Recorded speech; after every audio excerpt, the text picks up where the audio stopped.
Baiklah, marilah semuanya kita awali kegiatan hari ini dengan doa yang akan dipimpin oleh Farida. Kepada Farida, waktu dan tempat dipersilakan.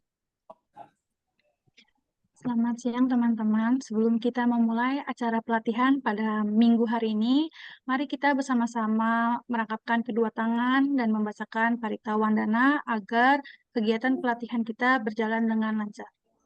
Wandana. Namo Sangyang Adi Budaya, Namo Sangyang Adi Budaya, Namo Sangyang Adi Budaya, Namo Tassa Bhagavato Arahato Sama Sambuddhassa, Namo Tassa Bhagavato Arahato Sama Sambuddhassa, Namo Tassa Bhagavato Arahato Sama Sambuddhassa. Namo Sabe Bodhisattvaya Mahasattvaya. Namo Sabe Bodhisattvaya Mahasattvaya.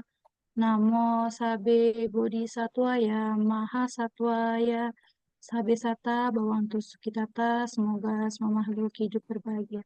Sadu, sadu, sadu. Terima kasih, semoga berjalan dengan lancar pelatihan pada minggu hari ini.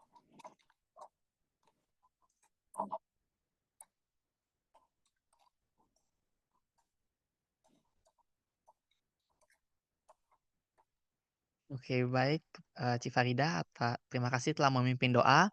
Selanjutnya adalah sesi pemutaran video SMB Gabi Ideal. Nah, bagi teman-teman Gabi yang bingung gimana sih memulai aktivitas SMB Gabi dari adik Gabinya datang sampai adik-adik Gabinya pulang. Nah, berikut ini kami ada video aktivitas rutin SMB Gabi di setiap Prasada Jinara kita, dari adik-adik Gabi datang sampai adik-adik Gabi pulang. Yuk kita tonton bersama.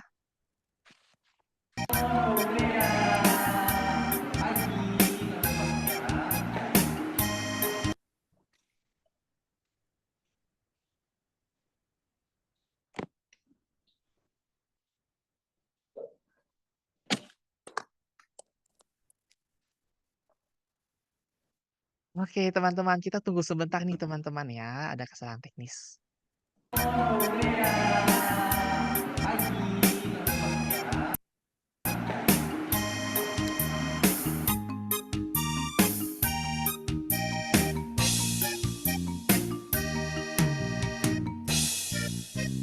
Anak yang baik tiap hari bangun pagi, tidaklah lupa hari Minggu ke wihara.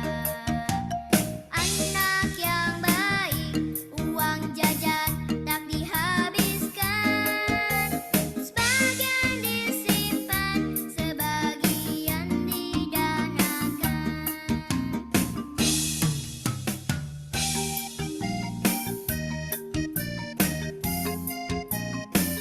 Nanti kita jadi kaya, bisa bangun pagoda yang indah, bisa juga bangun wihara yang megah. Nanti kita jadi kaya, bisa bangun stupa raksasa, bangun candi paling besar di dunia.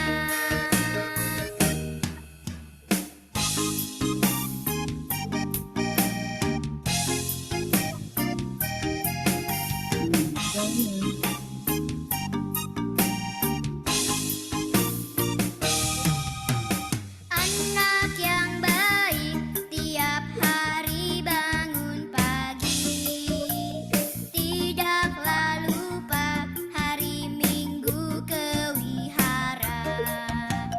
Anak yang baik uang jajan tak dihabiskan, sebagian disimpan, sebagian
Nah, teman-teman, setelah menonton video tadi, semoga kita bisa membantu menjawab nih pertanyaan dari teman-teman mengenai bagaimana sih aktivitas SMB Gabi yang ideal.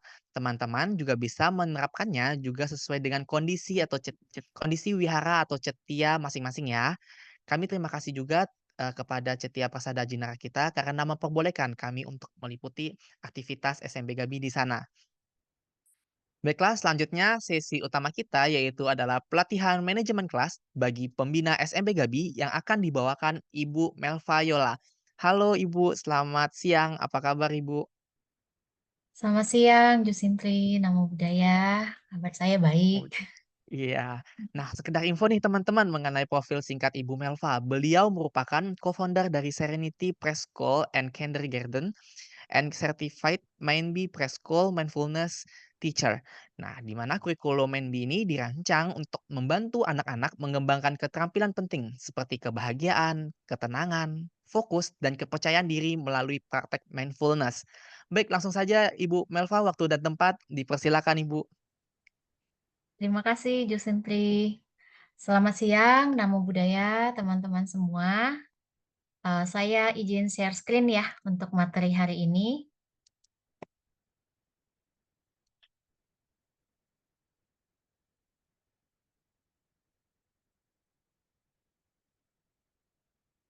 Oke. Sudah terlihat semua ya, teman-teman ya. Oke, hari ini kita akan bicara tentang manajemen kelas. Jadi nanti di sini saya akan berbagi beberapa tips dan trik praktis agar sekolah minggu kita bisa menjadi efektif. Oke, ketika kita berbicara tentang manajemen kelas, untuk apa tujuan manajemen kelas itu dilakukan? Yang pertama, supaya kita menciptakan lingkungan belajar yang memfasilitasi anak-anak mendapat ilmu. Jadi ilmu apapun yang kita kasih kepada mereka itu mereka dapat serap dengan baik. Jadi lingkungan belajarnya seperti apa yang harus kita desain, yang harus kita siapkan. Nah, yang kedua, selain mereka dapat ilmu, secara pribadi, secara sosial emosional, mereka juga berkembang menjadi lebih positif. Nah, agar kedua tujuan manajemen kelas ini dapat terjadi, dapat terwujud, ada beberapa strategi yang teman-teman bisa laksanakan, yang bisa dilakukan di kelas ya. Kita lihat satu persatu. Sebelum itu kita masuk dulu rasio guru murid. Jadi berapa sih idealnya rasio guru dan murid yang ada di kelas?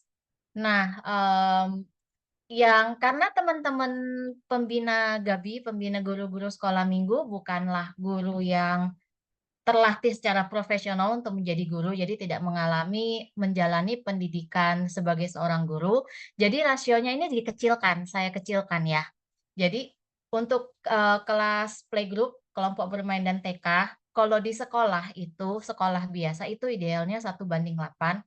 Karena kita di sekolah minggu, ya kita 1:4. Artinya apa? Jadi artinya satu orang bisa menghandle sampai 4 anak. Ini udah diturunkan gitu ya. Jadi 1:4. Nah, kalau SD sampai SMA, kalau idealnya kalau teman-teman adalah guru profesional itu 1:20. Tapi karena kita bukan profesional, kita 1:10 aja. Nah, tapi ini rasio ini tidak mutlak eh, harus gitu ya. Jadi teman-teman sesuaikan kondisinya. Kalau memang dirasa satu orang handle 10 anak kayaknya kebanyakan deh Cimelva. Ya udah 1:5 aja nggak apa-apa, 1:5 gitu kan. Jadi satu orang handle 5 anak.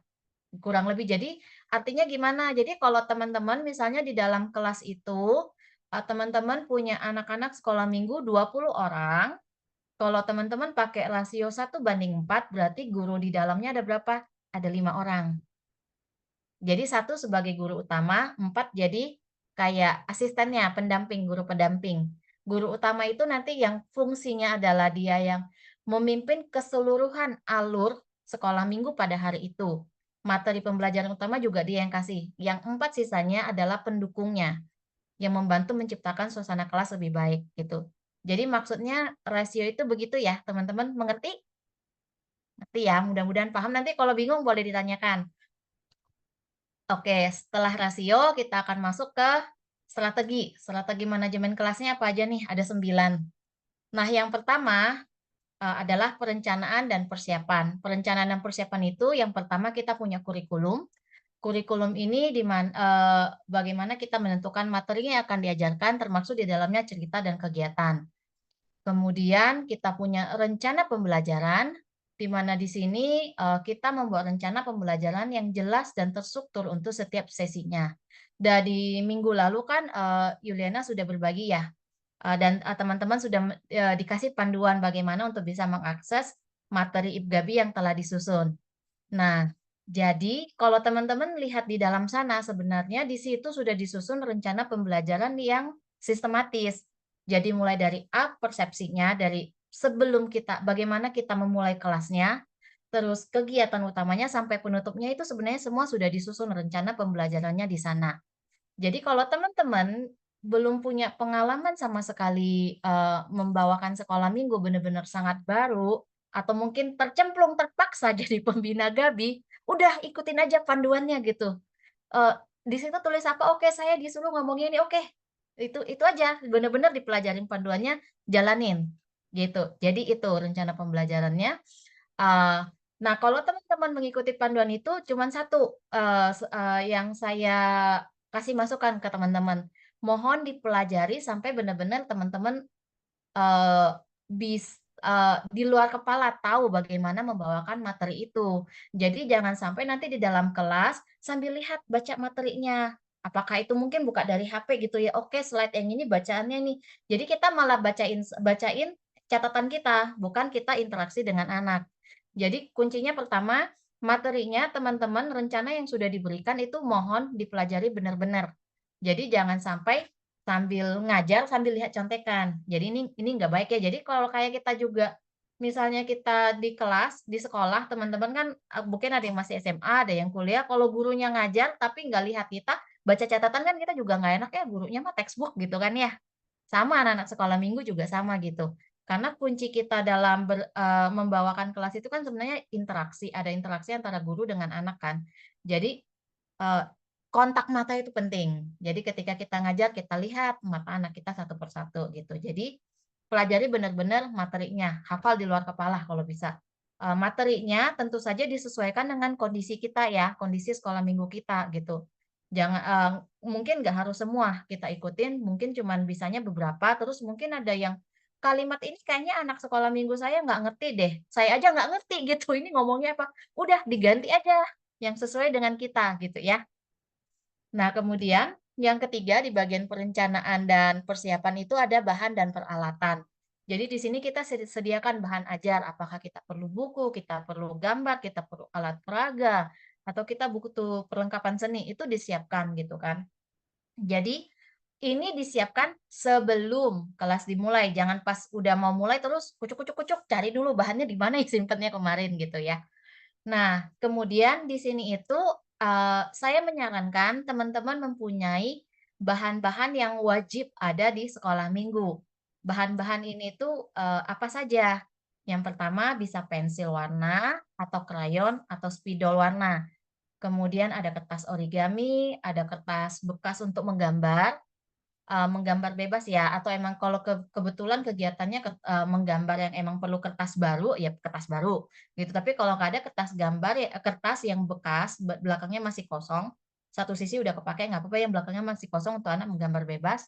Terus ada gunting, ada lem. Nah, jadi, pensil warna, krayon, spidol, origami, kertas, gunting lem ini buat apa?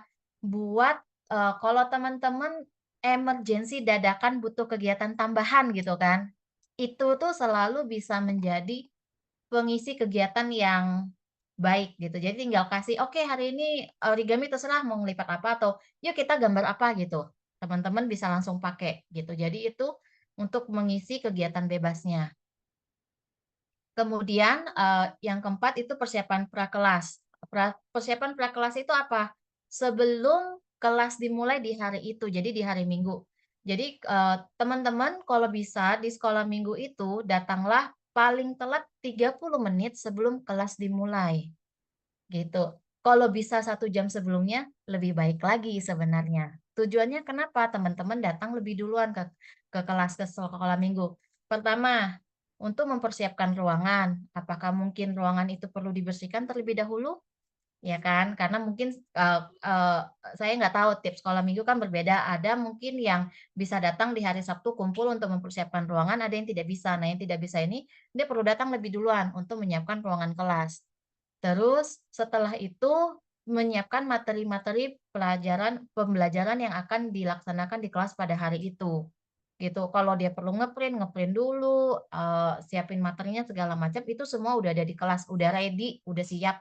Jadi bukan ketika nanti mau dipakai, ada yang lari-lari nyari ke ruangan lain bahannya di mana gitu, barang-barangnya, enggak ya. Sama satu lagi tujuannya buat apa? Untuk semua pembina sekolah minggu di hari itu menyamakan energinya. Kita sinergikan energi kita bersama. Jadi sebelum mulai mungkin, udah siapin ruangannya, materinya udah disiapkan, mungkin 30 menit sebelumnya semua kumpul, kita samakan energi dulu, jadi bisa duduk bareng, duduk melingkar, bisa meditasi singkat 15 menit untuk grounding, kemudian kita samakan hati. Tujuan samakan intensi kita untuk membawakan sekolah minggu pada hari itu. Tujuannya apa ya? Supaya kelas dapat berjalan dengan baik, semua orang ready, secara fisik dan mental ready untuk sekolah minggu.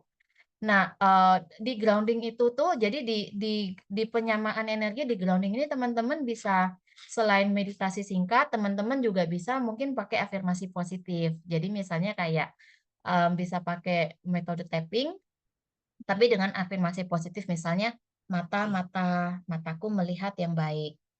Telinga, telingaku mendengar yang baik." Gitu. Terus, "Mulut, semoga yang terucap dari mulutku adalah kata-kata yang baik." Gitu. Jadi, semua menyamakan energi sehingga nanti ketika kita menjalankan sekolah minggu itu, energinya lebih positif gitu ya.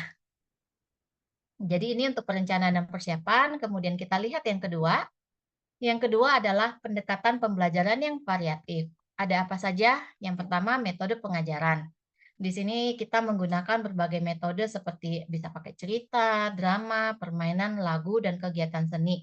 Di minggu lalu, Yuliana udah berbagi ada beberapa tips yang kita bisa pakai kan, supaya kelasnya itu lebih menarik buat anak-anak karena beda usia kan beda beda daya tarik beda ketertarikan, beda minat mereka ya. Jadi kita perlu tahu tips-tipsnya gimana supaya bisa masuk.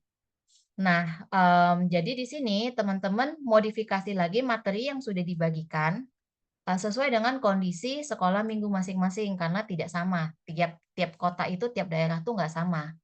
Dan kalau misalnya teman-teman, kan kalau lihat di materi yang dibagikan itu, di situ tuh ada cerita, ada lagu. Di situ kan kita dapat video referensinya ya. Nah, bukan berarti, ada video kita selalu putar juga video di dalam kelas, enggak juga gitu. Jadi, teman-teman kalau misalnya di sekolah minggunya ternyata nggak punya komputer, nggak punya laptop, gimana mau putar? Nah, ya teman-teman berarti teman-teman modifikasi. Jadi, untuk ceritanya teman-teman pelajari ceritanya, diceritakan ulang bisa pakai wayang, atau mungkin teman-teman bikin cerita bergambar yang kemudian nanti kertas ada scene-nya satu gambar, terus nanti itu yang teman-teman pakai buat cerita, atau kalau misalnya untuk lagu, teman-teman bisa hafalkan lagunya, terus bikin gerakannya yang simple, terus nyanyikan di dalam kelas bersama-sama dengan anak-anak. Jadi, di sini, teman-teman sebenarnya punya ruang untuk me me membawakan materi yang diberikan sesuai dengan kondisi di tempat teman-teman sekalian, dan juga sesuai dengan kreativitas masing-masing, gitu. Kemudian, sebentar.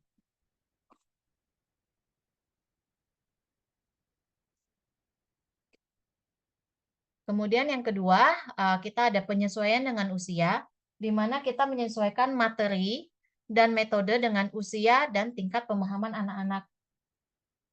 Jadi di sini tuh sebenarnya tantangan yang muncul adalah kalau kelas SMB-nya itu teman-teman anaknya usianya campur, gitu. Jadi mungkin kalau kayak di PJ itu tiap umur punya kelasnya sendiri ya.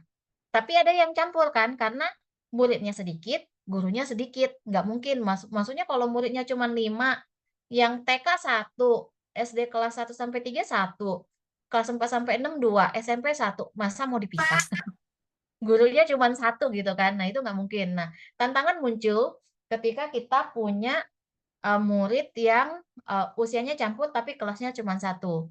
Nah, di sini, eee, gimana kita ngasih gitu kan. Nah, teman-teman tipsnya adalah teman-teman ketika ngasih materinya, kedalaman materi itu mau seberapa dalam sih? Misalnya kalau kita ambil topiknya tentang Pancasila Buddhis, seberapa dalam sih mau ngasihnya gitu kan?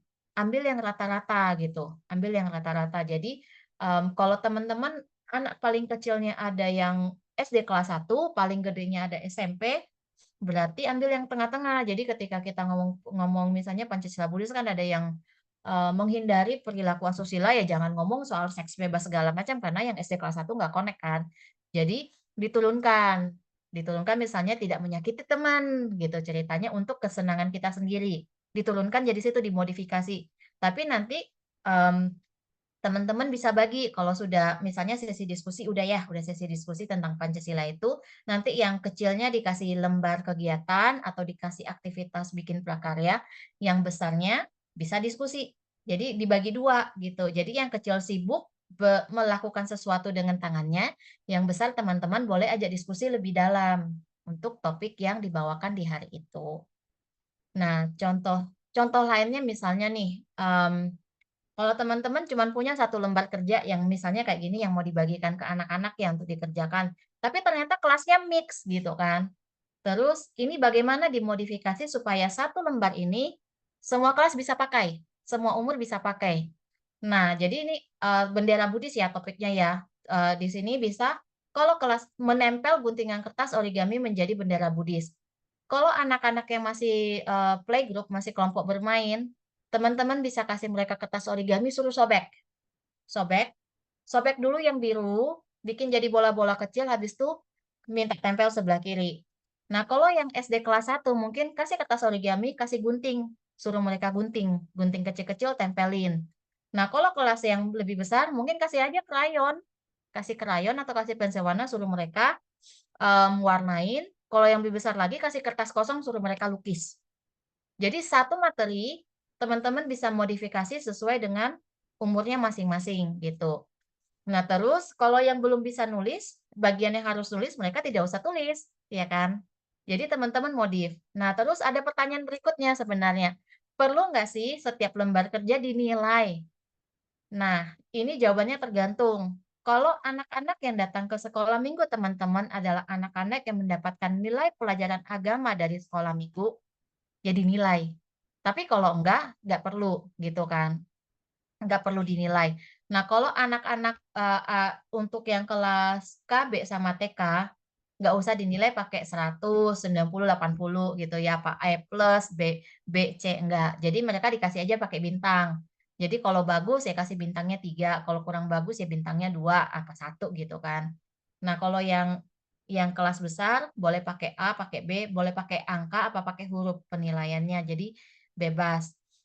Kalau itu yang kalau mereka perlu dapat nilai dari sekolah minggu, kalau nggak perlu dapat nilai dari sekolah minggu, nggak perlu dinilai. Jadi teman-teman tinggal periksa aja, tinggal lihat udah bener apa belum. Kalau kurang benar, panggil anaknya, lihat baik-baik. Jadi teman-teman review bareng-bareng ke tasnya, terus bilang, "Oh yang ini nih belum pas ini, perbaiki lagi." Jadi mungkin berarti dia belum dapat kan, jelasin ulang, minta dia perbaiki, begitu. Jadi, ini yang pendekatan pembelajaran yang variatif. Kemudian kita lihat yang ketiga, mengenai pengaturan fisik kelas. Pengaturan fisik fisik kelas itu ada apa aja? Yang pertama, tata letak ruangan. Tata letak ruangan itu yang pertama itu, bagaimana kita menata ruangan sekolah minggu supaya dia nyaman dan kondusif untuk kegiatan puja bakti dan belajar. Jadi biasanya sekolah minggu itu ruang puja bakti sama belajarnya kan jadi satu. Iya kan? Nggak pisah, karena kita keterbatasan ruangan biasanya wihara-wihara, gitu ya.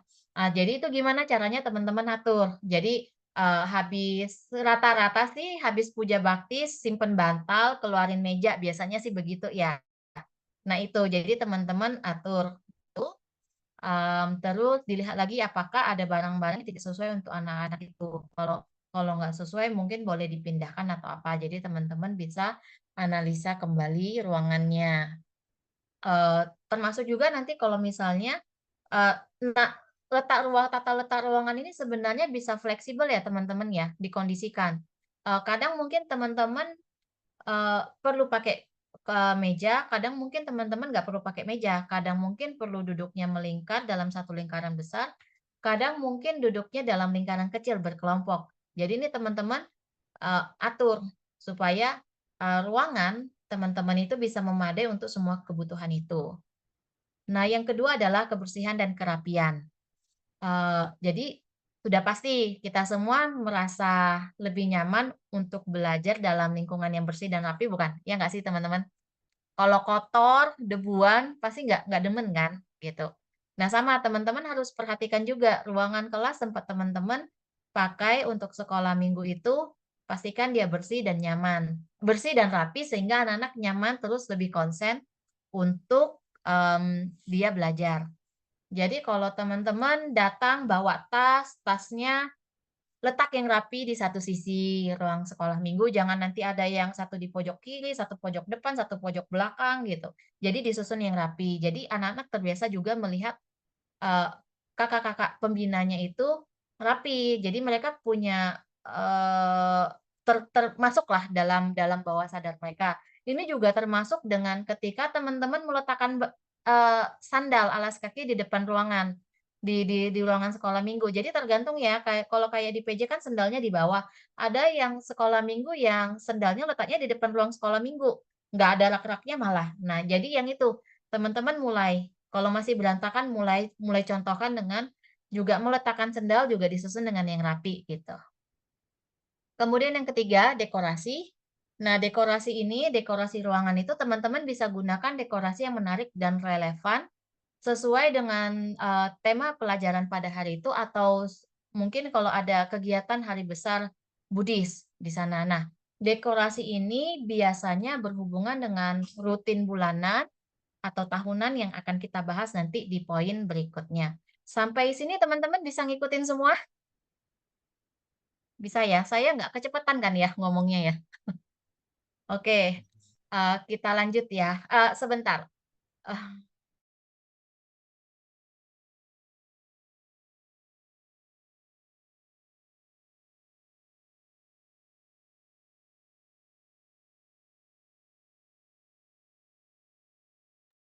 ya, terima kasih. Oke, kemudian kita yang keempat, kita masuk mengenai pengelolaan waktu.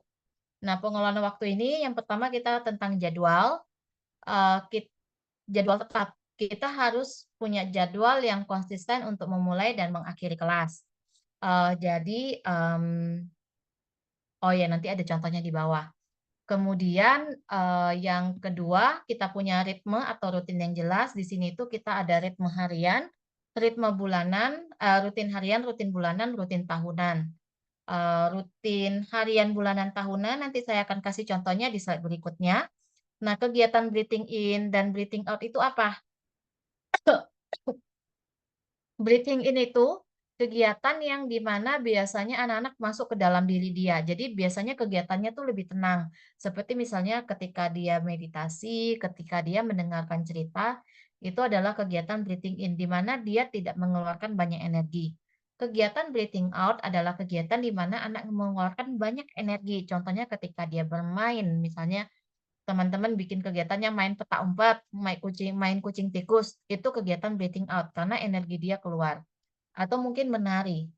Nah, jadi ketika, teman-teman menyusun rutin ini, jadi breathing in antara kegiatan yang breathing in dengan breathing out itu harus gantian. Jadi jangan semua dia breathing out aja. Habis itu nanti teman-teman yang kelimpungan karena energinya berlebihan kan, keluar keluar keluar melulu. Jadi dia harus ada kegiatan breathing in supaya anak-anak itu bisa tenang, gitu. Tapi jangan juga semua kegiatannya breathing in. Anak-anak yang butuh energinya dikeluarkan, dia akan kesulitan, ya, akan kesulitan karena disuruh tenang tenang tenang melulu, nggak bisa. Jadi ini harus ada selang-selingnya. Kemudian, rutin rutin yang rutin yang jelas, itu akan membantu anak mengantisipasi kegiatan apa berikutnya. Jadi dia tahu karena rutinnya jelas, anak jadi tahu setelah kegiatan ini adalah kegiatannya, setelah kegiatan A, kegiatannya B gitu. Nah, nanti contoh rutin itu saya kasih contoh di slide berikutnya ya. Kemudian ini pembagian waktu, teman-teman harus bisa membagi waktu secara efektif antara misalnya puja bakti, terus cerita, diskusi, kegiatan, dan istirahat. Jadi sekali lagi ini disesuaikan dengan kondisi teman-teman. Tapi biasanya rata-rata selain puja bakti kan tergantung umur ya. Jadi kalau yang kecil mungkin 10 menit udah selesai, yang besar mungkin bisa full sampai 20 menit. Tapi cerita, diskusi, kegiatan itu rata-rata satu sesi mungkin 20 menit. Rata-rata.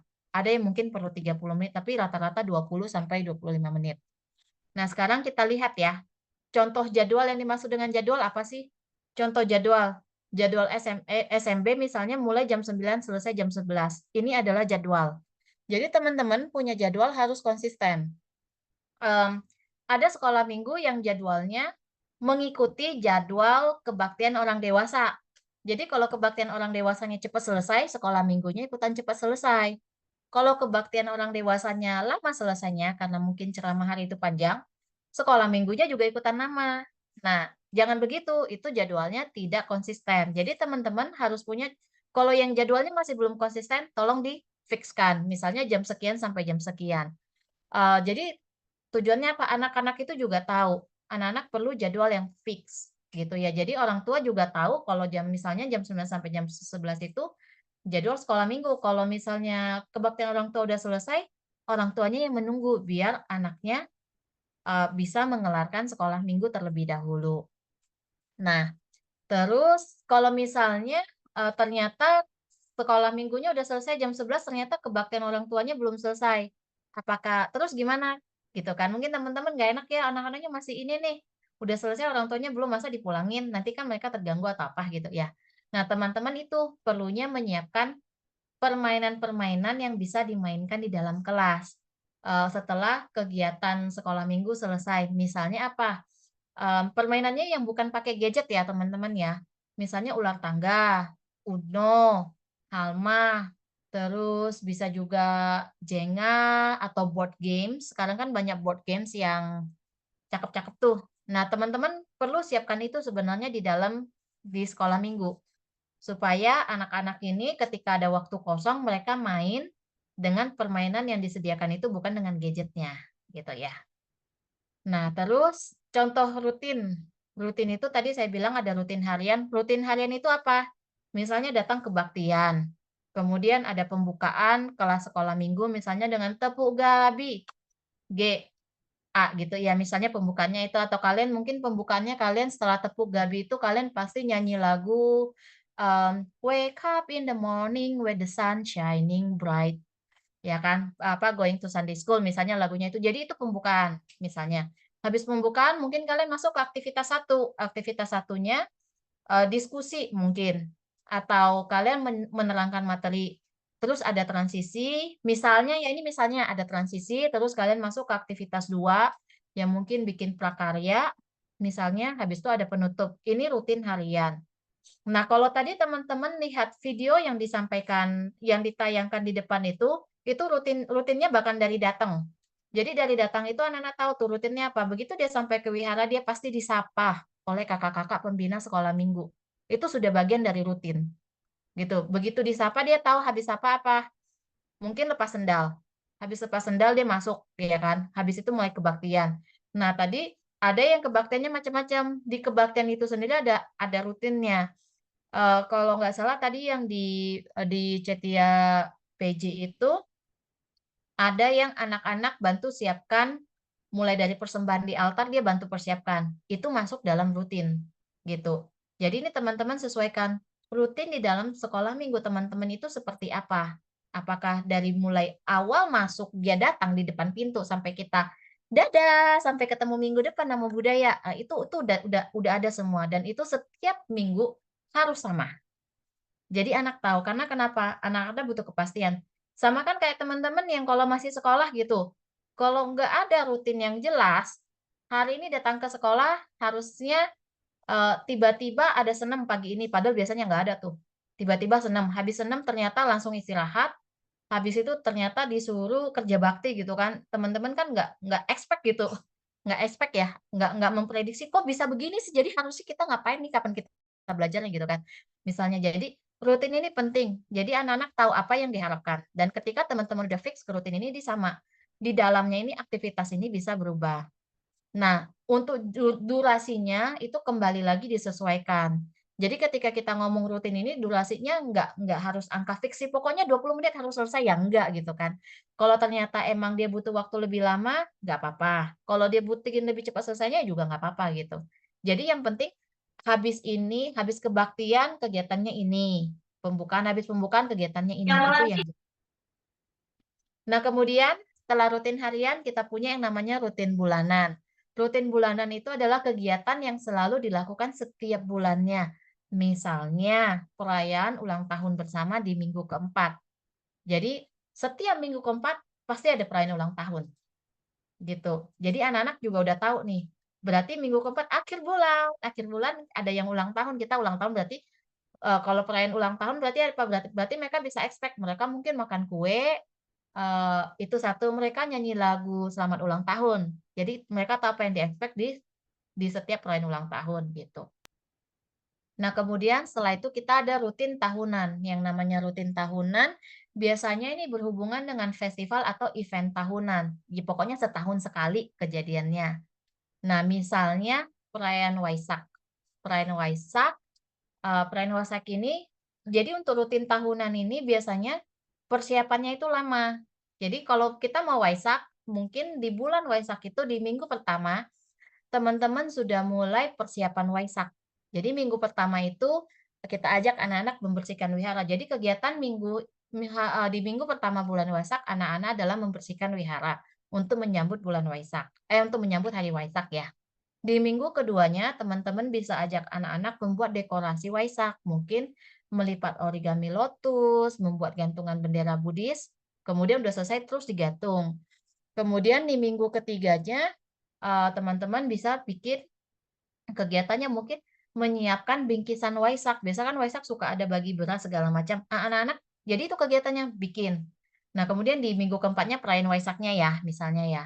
Nah, kenapa dibikin rutinnya begitu? Supaya terasa kehebohan menjelang Waisak. Nah, mungkin teman-teman punya pengalaman ya, terutama coba saya mau tanya teman-teman yang kalau yang sukunya Tionghoa gitu kan. Biasanya kalau menjelang Imlek, kerasa nggak sih kehebohan menjelang Imleknya? Kerasa nggak? Ada kali ya. Biasa kan menjelang Imlek apa? Di rumah itu pasti bersih-bersih rumah gede-gedean. Habis bersih-bersih rumah pasti diajak beli baju baru, beli kue, masukin kue ke toples, pasang gantungan Imlek segala macam. Terus mulai putar lagu Imlek. Karena itu semua teman-teman bisa ngerasakan, Imlek ini udah mau nyampe nih. Besok Imlek, ye gitu ya. Nah, ini sama. Jadi supaya anak-anak dapat merasakan kehebohan Waisak itu, kita persiapkan dari mungkin sebulan. Gitu. Gitu. Jadi ketika hari Waisak, mereka menantikan ini hari Waisak, hari di mana Siddhartha lahir, dia mencapai pencerahan, kemudian beliau parinibbana gitu kan, yang benar-benar harinya Buddha gitu kan buat anak-anak. Jadi dia dapat hype-nya, kehebohannya itu, jadi dia semangat. Nah, mungkin selain perayaan Waisak bisa apa lagi? 17-an. 17-an itu bisa juga dimulai persiapannya mungkin nggak usah sampai 1 bulan, mungkin cuma 2 minggu kita untuk persiapan 17-an. Minggu pertama kita bikin dekorasi untuk 17-an ya, bikin bendera merah putih segala macam, dan nanti teman-teman bisa konekin materinya, cari cari, Buddhisnya gimana, benang merahnya. Kemudian di hari perayaan 17-nya itu mungkin sekolah minggunya hari itu adalah lomba-lomba gitu. Jadi lomba balap karung, lomba balap kelereng, macam-macam deh gitu. Jadi anak-anak dapat hype-nya, ini 17-an loh gitu. Nah, sama perayaan Katina biasanya ngapain? Kita memberikan persembahan kan kepada para anggota sangha kan, kepada para biksu, biksuni. Nah, anak-anak diajak juga gitu. Jadi adik-adik kita udah mau Katina nih, misalnya 2 minggu lagi kita mau Katina. Kita mau memberikan persembahan kepada para anggota sangha. Yuk, jadi mungkin sebelum Katina itu bisa 2 bulan sebelum Katina, kita udah mulai ajak anak-anak, kita nabung. Jadi ada celengannya tuh, kasihin aja nama tuh. Mau celengan personal apa celengan satu kelas. Ini celengan kita bersama, nanti kita akan nabung setiap minggu. Nanti 1 minggu sebelum hari Katina kita akan buka, terus uangnya kita akan beli buat apa? Obat-obatan, beli jubah tergantung ya, sesuai budgetnya gitu ya. Nah, habis itu minta anak-anak sama-sama kita bungkus gitu. Jadi pas perayaan Katina anak itu datang, mereka yang berikan persembahan itu. Nah, ini rutin tahunan. Jadi dengan begitu Kita nggak perlu susah-susah ngajarin, Katina adalah hari ini, Waisak adalah hari ini, terus hari Asada adalah hari ini, enggak. Jadi kita dari kegiatan-kegiatan yang kita susun begitu, mereka pelan-pelan akan tahu, mmm, oh, hari besar agama Buddha itu ini loh, untuk hari besar ini biasanya kita begini, begini, dan begini, begitu ya teman-teman ya. Nah, terus yang berikutnya, yang kelima, mengenai aturan dan disiplin. Yang pertama, aturan dan disiplin itu ada apa aja? Yang satu, aturan kelas. Aturan kelas itu di mana kita menetapkan aturan yang jelas dan mudah dipahami oleh anak-anak. Jadi, aturannya harus sederhana dan konsisten. Oh ya betul. Ya, aturannya harus sederhana dan konsisten, sehingga anak-anak bisa mudah ingat. Nah, aturan-aturan apa saja yang bisa dibuat gitu ya. Di zaman sekarang ini, tantangan kita adalah anak-anak yang pegang HP, betul nggak sih? Anak-anak berapa banyak sih teman-teman yang anak-anak bawa HP masuk ke dalam kelas? Mungkin boleh kasih reaction biar tahu. Banyak nggak sih? Ada ya? Tidak, Jadi tidak misalnya ada. ya, ada tuh, ada. Jadi tantangannya anak-anak yang bawa HP masuk ke dalam kelas, terus dia pegang terus kan, nggak mau ngikut. Nah, jadi bikin aturan tentang penggunaan handphone atau pemakaian handphone atau tab gitu ya. Bikin aturannya bareng bersama anak-anak gitu. Jadi bukan kita yang bikin. Jadi kalau aturannya belum ada di kelas, berarti teman-teman nanti sediakan satu sesi, satu hari untuk kita bahas. Kita supaya kelas sekolah minggu kita berjalan lebih enak, lebih nyaman, kita bikin aturan yuk gitu. Pertama gitu ya, soal HP gimana ya gitu. Boleh tanyain gitu kan, soal HP gimana ya? Koko, Cici, atau Kakak ngerasa tidak nyaman kalau ada yang main HP gitu ketika Koko, Cici ngajar gitu misalnya. Enaknya gimana gitu. Jadi boleh didiskusikan dengan mereka.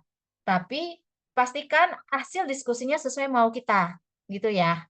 Jadi teman-teman harus pinter-pinter juga em, memimpin diskusinya supaya hasilnya sesuai yang kita mau. Jadi HP itu idealnya aturannya adalah begitu sampai di sekolah minggu tuh nggak pakai HP. HP itu disimpan di dalam tas, kalau nggak malah nggak boleh dibawa masuk, kasih papa mamanya pegang. Nggak apa-apa. Oh mungkin yang udah gede nggak mau ya, yang kecil. Jadi HP itu masuk dalam tas, nggak boleh dikeluarkan sampai selesai sekolah minggu. Jadi ini. Nah, untuk ini juga kakak-kakak pembinanya juga harus sama. Jadi jangan juga ada yang di belakang main HP gitu kan. Anak-anaknya nggak boleh, tapi kakak-kakaknya di belakang juga pegang HP, keluarin HP. Itu juga kakak-kakaknya harus konsisten. Nah terus, habis itu, juga mungkin aturan berikutnya adalah, mendengarkan kalau ada yang berbicara, gitu kan. Jadi diskusikan. Jadi kalau ada yang ngomong, yang lainnya tenang, gitu misalnya. Terus kalau lagi diskusi ngomongnya gantian, gitu ya. Nah, itu cara aturannya. Jadi membuat aturan kelas, aturannya sederhana dan konsisten, terus didiskusikan. Jadi, ketika aturan ini sudah dijalankan, eee, yang paling penting berikutnya adalah disiplin. Disiplin dalam menjalankan aturan. Jadi jangan oh ya udahlah hari ini dia lagi bad mood ya, nggak apa-apa lah ya, kasih nonton HP gitu biar dia tenang. Dia nangis nggak diam-diam kasih HP, dia biasa tenang. Ya jangan, harus disiplin. Karena sekali teman-teman bolong, itu jadi celah berikutnya untuk anak-anak masuk, gitu ya. Jadi emang harus disiplin, konsisten. Nah, yang satu hal lagi yang perlu diingat adalah jangan pernah memukul, melecehkan. Melecehkan itu macam-macam, termasuk juga pakai sarkasme. "Ah, kamu mah emang gitu," gitu, sarkasme ya. Terus mempermalukan atau membentak anak. Karena kenapa? Ini kontraproduktif ya, tidak akan memberikan hasil yang kita mau. Kemudian, yang berikutnya mengenai konsekuensi dan penghargaan. Jadi kita perlu menetapkan sistem konsekuensi untuk perilaku yang tidak sesuai. Jadi perilaku yang tidak diharapkan itu ada konsekuensinya. Sementara perilaku yang baik yang kita harapkan itu ada penghargaannya, gitu. Nah, penghargaannya berupa apa? Tidak harus selalu berupa barang ya teman-teman ya. Jadi juga jangan membiasakan dikit-dikit kasih barang. Karena nanti anak-anak bekerja dengan harapan dapat hadiah, itu juga tidak baik gitu. Penghargaan itu bisa berupa pujian. Jadi kalau anak-anak berperilaku baik, kita boleh puji, gitu. Hari ini kamu bisa loh, mengikuti sekolah minggu tanpa HP, hebat, minggu depan lagi ya, gitu. Bisa bilang begitu, "Koko Cici Kakak seneng deh, kamu bisa nggak pegang HP hari ini." Nah itu udah bagus gitu kan. Kemudian, bisa juga, menerapkan oh ya, sistem reward ya, sistem reward sederhana, misalnya kalau di sekolah-sekolah biasanya sih yang pakai masih TK sama SD kelas kecil, kalau kelas besar udah nggak ngaruh, SMP, SMA mah makan ngerasa ini cheesy banget sih. Masa kalau ini dikit-dikit dapat bintang gitu ya, tapi kalau kelas kecil ini works, ini efektif. Jadi kalau misalnya mereka datang tepat waktu dapat 1 star, jadi mungkin teman-teman bisa bikin satu karton yang besar, selembar karton, tulis nama anaknya, terus ke sampingnya tuh ada 10 kolom misalnya. Hari ini datang tepat waktu dapat 1 bintang, gitu kan. Mengikuti kebaktian eee, dengan baik ya, dapat 1 bintang gitu, misalnya begitu. Eee, jadi nanti setelah 10 bintang, setelah 10 bintang dapat 1 bintang besar, atau dapat 1 matahari, nanti setelah 5 matahari boleh tukar hadiah misalnya gitu ya. Jadi kasih dia target gitu, hadiahnya tuh nanti boleh tukar hadiah, hadiahnya mah yang murah-murah aja. Boleh stiker, penghapus, segala macam, karena anak-anak kecil tuh masih demen yang begitu. Sistem ini nggak works ya buat anak gede ya, karena buat mereka CC remaja itu nggak works. Mmm, jadi ini buat yang kelas kecil. Nah terus, eee, untuk anak-anak SMP yang kelas kecil juga bisa bikin buku absen dengan sistem reward. Jadi misalnya dia setelah datang, 10 pertemuan dia bisa tukar hadiah, gitu. Itu kayak kita main di time zone ya, tukar-tukar hadiah, jadi seperti itu. Nah, hadiahnya sesuaikan dengan budget sekolah minggu masing-masing, jangan yang mahal-mahal, gitu. Intinya bukan di hadiahnya yang kita mau bangun sebenarnya di konsistensinya. Mmm, kalau kita lihat, jadi sistem reward ini sebenarnya bukan juga dipakai di sekolah minggu agama lain. Jadi saya lihat di teman saya punya anak, kalau kayak ke gereja gitu ya, tiap pulang dari gereja pasti dapat barang gitu kan, dapat hadiah sih. Senang sih anaknya ke sekolah minggu ngapain? Ngambil permen. Dapat permen, tiap pulang sekolah minggu dapat permen, anaknya seneng kan. Mungkin yang anaknya kecil, mamanya mungkin dongkol gitu, "Anakku kan nggak boleh makan permen," gitu. Tapi anaknya seneng, ya nggak apa-apa gitu kan, atau dapat stiker gitu. Nah ini, nanti kalau teman-teman ngasih hadiah mungkin, jadi catatan terutama di kota-kota besar, di kampung sih nggak masalah. Biasanya yang lebih rewel itu di kota besar hadiahnya berupa makanan. Jadi karena, orang-orang di kota besar, ibu-ibunya biasanya lebih rewel soal makanan, mungkin ada yang tidak boleh makan coklat, ada yang tidak boleh makan ciki, ada yang alergi ini itu. Jadi ketika kasih hadiah makanan, coba dilihat dulu orang tuanya kira-kira welcome apa enggak ya, gitu. Nah kemudian yang berikutnya, mmm, ada juga di bagian konsekuensi ini tentang pendekatan yang tenang dan konsisten.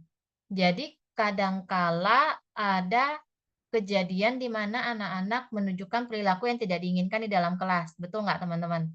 Apakah tiba-tiba bisa saja dia, eee, berkata-kata kotor, bisa jadi dia mengumpat.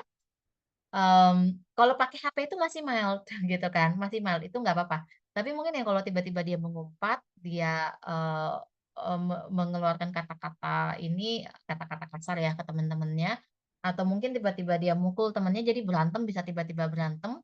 Nah itu teman-teman perlu menangani setiap kasus yang terjadi itu dengan tenang dan konsisten, tanpa membuat anak merasa dipermalukan. Jadi jangan langsung, kamu kok mukul-mukul? Dia kan udah dibilang nggak boleh mukul-mukul," gitu kan. Jadi itu anak akan merasa dipermalukan karena kita di publik gitu ya. Jadi, teman-teman boleh tarik anak yang bermasalah, dipinggirkan, selesaikan. Jadi satu orang handle untuk menangani anak yang bermasalah ini, sementara yang lain tetap menjalankan kelasnya. Jadi jangan kelasnya berhenti cuman demi menangani permasalahan yang terjadi di kelas, jangan ya. Jadi yang bermasalah dipinggirkan, di-handle oleh orang lain, kelas tetap berlanjut. Kelas tetap berlanjut dipimpin oleh jadi tadi kan kalau tadi yang di rasio guru murid ada guru yang utama, ada yang asisten, jadi guru utamanya dia akan tetap jalankan kelas, asistennya yang handle. yang handle yang anak bermasalah. Dan ketika kita handle, tanyakan dari dua sisi. Kalau dua sisi beda versi, teman-teman gunakan kebijaksanaan masing-masing. Karena setiap kasus berbeda ya. Tolong gunakan kebijaksanaan masing-masing untuk menghandle ini. Dan usahakan jangan muncul keterpihakan, berpihak pada satu pihak. Karena anak-anak akan merasa, kok Cici ini ya pilih kasih. Jangan sampai kita nggak mau itu ya, gitu. Jadi kita juga perlu lihat kapan kita perlu melakukan intervensi terhadap perilaku anak yang tidak diinginkan, gitu. Jadi itu harus tepat. Jadi kadang misalnya kalau kita lihat anak cekcok mulut, eh, tidak selalu semua cekcok mulut itu kita langsung intervensi. Kok kalian kok berantem sih? Nggak boleh dong, gitu kan? Enggak. Kadang kita mungkin cuma perlu di sampingnya kita lihat aja nih ngomongin apa mereka. Nanti ternyata mereka selesai sendiri loh, nggak membesar gitu. Jadi lihat dulu intervensi itu dilakukan kalau sudah mulai membahayakan orang lain dan mulai merusak lingkungan, itu intervensi dilakukan. Tapi selama kita lihat dia belum ke arah situ, kita lihat dulu aja. Biasanya mereka bisa menyelesaikan sendiri biasanya gitu. Jadi dilihat aja ya, observasi. Ini mungkin kalau teman-teman yang masih SMA perlu banyak jam terbang untuk bisa sampai ke situ kalau yang masih SMA. Gitu. Jadi kalau yang SMA biasanya mungkin lebih enak ngajarnya yang masih SD ya. Jangan yang SMP karena umurnya terlalu dekat. Terlalu dekat. Jadi mungkin teman-teman belum terlalu dapat gitu. Ini gimana masuknya gitu. Kecuali teman-teman ngasuh adik banyak di rumah, mungkin lebih jago gitu ya. Oke, kita masuk sekarang yang ke-6. Waktu saya masih lama nggak? Oh, masih ya. Tolong dikasih tahu ya kalau udah mau habis ya. Sekarang yang ke-6, keterlibatan, partisipasi anak, dan relasi dengan anak. Yang pertama, interaksi aktif dengan anak. Interaksi aktif dengan anak ini gimana? Gimana caranya kita mendorong anak-anak untuk berpartisipasi aktif dalam diskusi dan kegiatan di sekolah minggu. Jadi berpartisipasi aktif itu seperti apa? Kita dorong anak-anak itu. Caranya gimana? Minggu lalu Yuliana udah kasih tipsnya. Kasih dia tanggung jawab. Tanggung jawabnya itu mulai dari tugas-tugas kecil aja gitu untuk meningkatkan rasa tanggung jawab mereka. Jadi mungkin kalau yang sekolah minggunya anak-anak ikut mempersiapkan dari kebaktian itu anak-anak udah terlibat, bisa mereka mempersiapkan persembahan untuk di altar. Itu masuk di situ. Jadi kasih tanggung jawab, hari ini kamu bagian cuci buahnya, habis cuci buah, kita persembahkan ke altar ya. Itu anak-anak kasih tanggung jawab gitu kan. Atau tanggung jawab yang lainnya mungkin misalnya kalau ada snack time, ada jam makannya di situ, yang jam makannya emang bagian dari sekolah minggu, bukan setelah selesai kegiatan misalnya ya. Atau mungkin setelah selesai juga nggak apa-apa sih. Jadi mungkin kalau ada kegiatan makan, anak-anak itu bagian melayani teman-temannya. Mungkin dia yang jadi nyendokin atau kalau teman-teman makannya, jadi tergantung kalau kayak tadi di PJ kan dia ada ruang makannya. Ada mungkin yang teman-teman sekolah minggu makannya di dalam kelas. Kalau dia makan di dalam ruangan, mungkin yang bawa makanan ke dalam ruangan itu anak-anak itu juga gitu. Jadi dikasih tanggung jawab, jadi dia merasa dilibatkan gitu. Dan ini pastikan setiap anak mendapat gilirannya, jangan sampai ada anak yang nggak dapat. Supaya enak, ditulis aja, dibikin jadwalnya. Jadi kita ketahuan, kita bisa lihat, kita bisa memastikan semua anak dapat porsi tanggung jawab gitu. Kemudian pertanyaan dan diskusi ketika kita untuk melibatkan anak supaya dia berpartisipasi dengan aktif di bagian diskusinya kita kasih pertanyaan terbuka. Jadi jangan pertanyaan jawabannya ya, enggak tahu, mungkin gitu ya. Pertanyaan terbuka ya. Jadi menurut kalian, jadi jangan begini. Ada yang tahu nggak Waisak merayakan apa? Ada, udah gitu doang. Itu bukan pertanyaan terbuka, ya kan jawabannya ada yang tahu nggak? Ada atau enggak gitu ya. Jadi perayaan Waisak merayakan tentang apa? Siapa ya? Itu jadi kan suruh siapa yang jawab gitu misalnya. Artinya itu pertanyaan terbuka. Atau misalnya kalau misalnya teman-teman lagi bahas topiknya tentang Pancasila Buddhis gitu kan. Sila pertama menghindari pembunuhan makhluk hidup. Menurut teman-teman, menurut adik-adik menghindari pembunuhan makhluk hidup itu apa saja contohnya? Nah, misalnya begitu. Itu pertanyaan terbuka gitu ya. Jadi jangan bukan, kalau pertanyaan tertutup menghindari pembunuhan makhluk hidup tentang Pancasila. Apakah boleh kita membunuh hewan? Tidak. Udah selesai. Diskusi selesai. Karena pertanyaannya ya dan tidak gitu ya. Jadi teman-teman bikin pertanyaan terbuka. Nah, dari materi yang sudah didapat teman-teman makanya perlu pelajari dulu. Jadi teman-teman tahu pertanyaan terbuka seperti apa yang mau diberikan kepada anak-anak sesuai dengan umur anak-anak itu ya. Nah, terus membangun hubungan positif dengan anak-anak. Nah, yang pertama kedekatan personal. Jadi, sapa anak-anak dengan nama mereka. Ketika sapa, pastikan ada kontak mata dengan mereka. Jangan jangan sapa tapi matanya nggak lihat mata mereka ya. Jadi itu. Dan kalau anak-anak yang lebih kecil, teman-teman turun. Usahakan matanya selevel. Jadi pandangan mata kita selevel dengan anak-anak itu. Jadi mereka akan merasa jauh lebih dekat dengan kita. Terus tunjukkan kita punya minat pada kehidupan mereka gitu. Jadi kalau mereka ngobrol dengan kita dengarkan dengan perhatian, jangan sambil gadgetan ya, Koko Cici ya. Eh, kemudian yang kedua, komunikasi terbuka. Jadi berikan kesempatan kepada anak-anak untuk mereka berbicara dan berbagi cerita. Kemudian identifikasi kebutuhan khusus. Kita perlu mengenali apakah ada anak-anak di kelas kita yang butuh perhatian khusus. Misalnya mungkin yang kayak minggu lalu kalau nggak salah ada anak yang siapa ya kalau nggak salah dari Sumatera Utara yang nanya ya, anaknya tiap kali datang tuh dia nggak mau ikut kegiatan di pojok aja gitu kan. Nah teman-teman mungkin perlu identifikasi ada kebutuhan apa dia sebenarnya di situ gitu kan. Eee, untuk ini sebenarnya, perlu belajar tentang perkembangan manusia. Jadi kita perlu tahu setiap umur anak itu, setiap fase itu sebenarnya ada tahapan-tahapan yang dilalui manusia. Jadi umur 0 sampai 7 itu ada milestone-milestone-nya tersendiri. Milestone apa ya bahasa Indonesianya ya? Titik apa ya? Lupa bahasa Indonesia. Jadi misalnya 0 sampai 7 tahun, kendala di umur ini apa? 7 sampai 14, kendala di umur ini apa? 14 sampai 21 tahun, kendala di usia ini apa? Jadi teman-teman tuh sebenarnya perlu membekali diri dengan pengetahuan seperti itu gitu.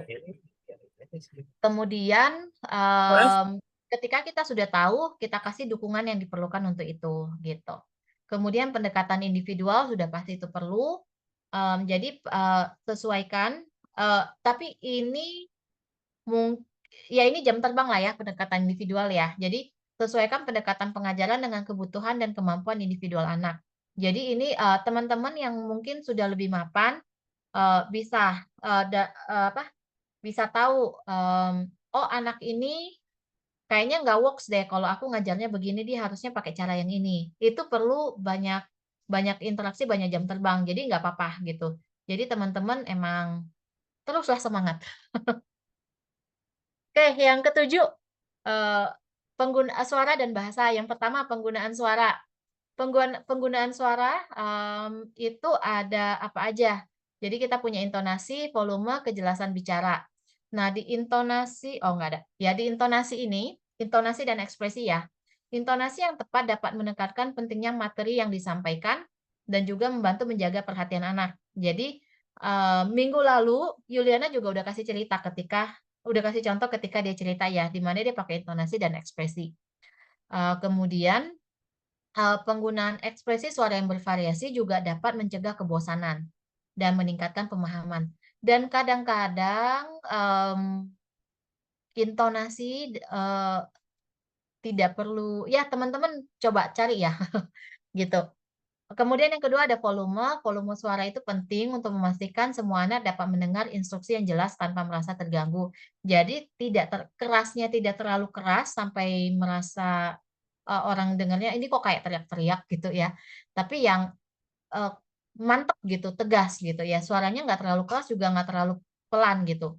Tapi kadang-kadang, untuk volume ini ada yang menarik. Kadang-kadang, untuk meng-handle kelas yang suasananya ricuh gitu, volume dengan suara kecil dan pelan, itu malah membantu menarik atensi anak-anak ke kita, gitu. Jadi teman-teman boleh praktekkan. Kadang-kadang mungkin kita perlu pakai volume yang kecil supaya anak-anak tuh dengar. Jadi tiba-tiba kelas jadi hening aja karena mereka berusaha mendengar. Ini Koko Cici kakaknya lagi ngomong apa sih gitu ya. Gitu. Kemudian kejelasan berbicara. Jadi artikulasinya jelas. Jadi ngomongnya tuh nggak kayak kumuh-kumuh, jadi kayak gini kan yang jelas gitu. Untuk kelas yang lebih kecil, anak-anaknya masih kecil, gunakan kata-kata yang sederhana sehingga dia bisa paham instruksi yang kita berikan dan materi yang kita sampaikan dengan baik gitu. Kalau misalnya kelasnya bahasa daerah nggak apa-apa pakai bahasa daerah, jadi tidak harus selalu dalam bahasa Indonesia ya, sesuaikan dengan kondisi. Mungkin kalau kelasnya yang di Jawa biasa pakai bahasa Jawa, ya udah nggak apa-apa bahasa Jawa boleh. Kemudian penggunaan bahasa ini disesuaikan dengan tingkat pemahaman dan kebutuhan anak. Jadi bahasanya mudah dipahami. Jadi balik lagi sesuai dengan tingkat usia. Jadi kalau anak kelas kecil, tunggu, apa contohnya ya? Kok saya jadi lupa ya? Jadi anak kelas kecil ketika kita kasih kosakata yang canggih-canggih mungkin dia nggak ngerti, gitu kan. Jadi ketika kita misalnya yang paling gampang itu kita menjelaskan hiri dan otapa gitu. Misalnya mau jelasin, adik-adik kita tuh harus punya hiri dan otapa itu kan bahasa asing gitu ya. Hiri itu apa?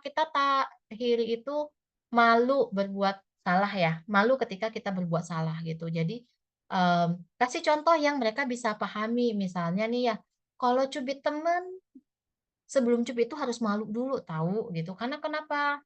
Gitu. Jadi disesuaikan.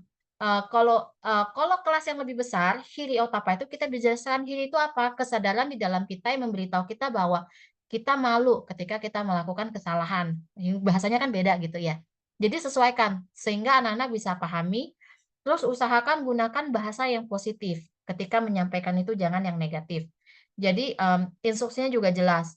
Biasanya disarankan, jadi ada penelitian mengatakan otak kita itu tidak bisa menerima instruksi negatif sebenarnya.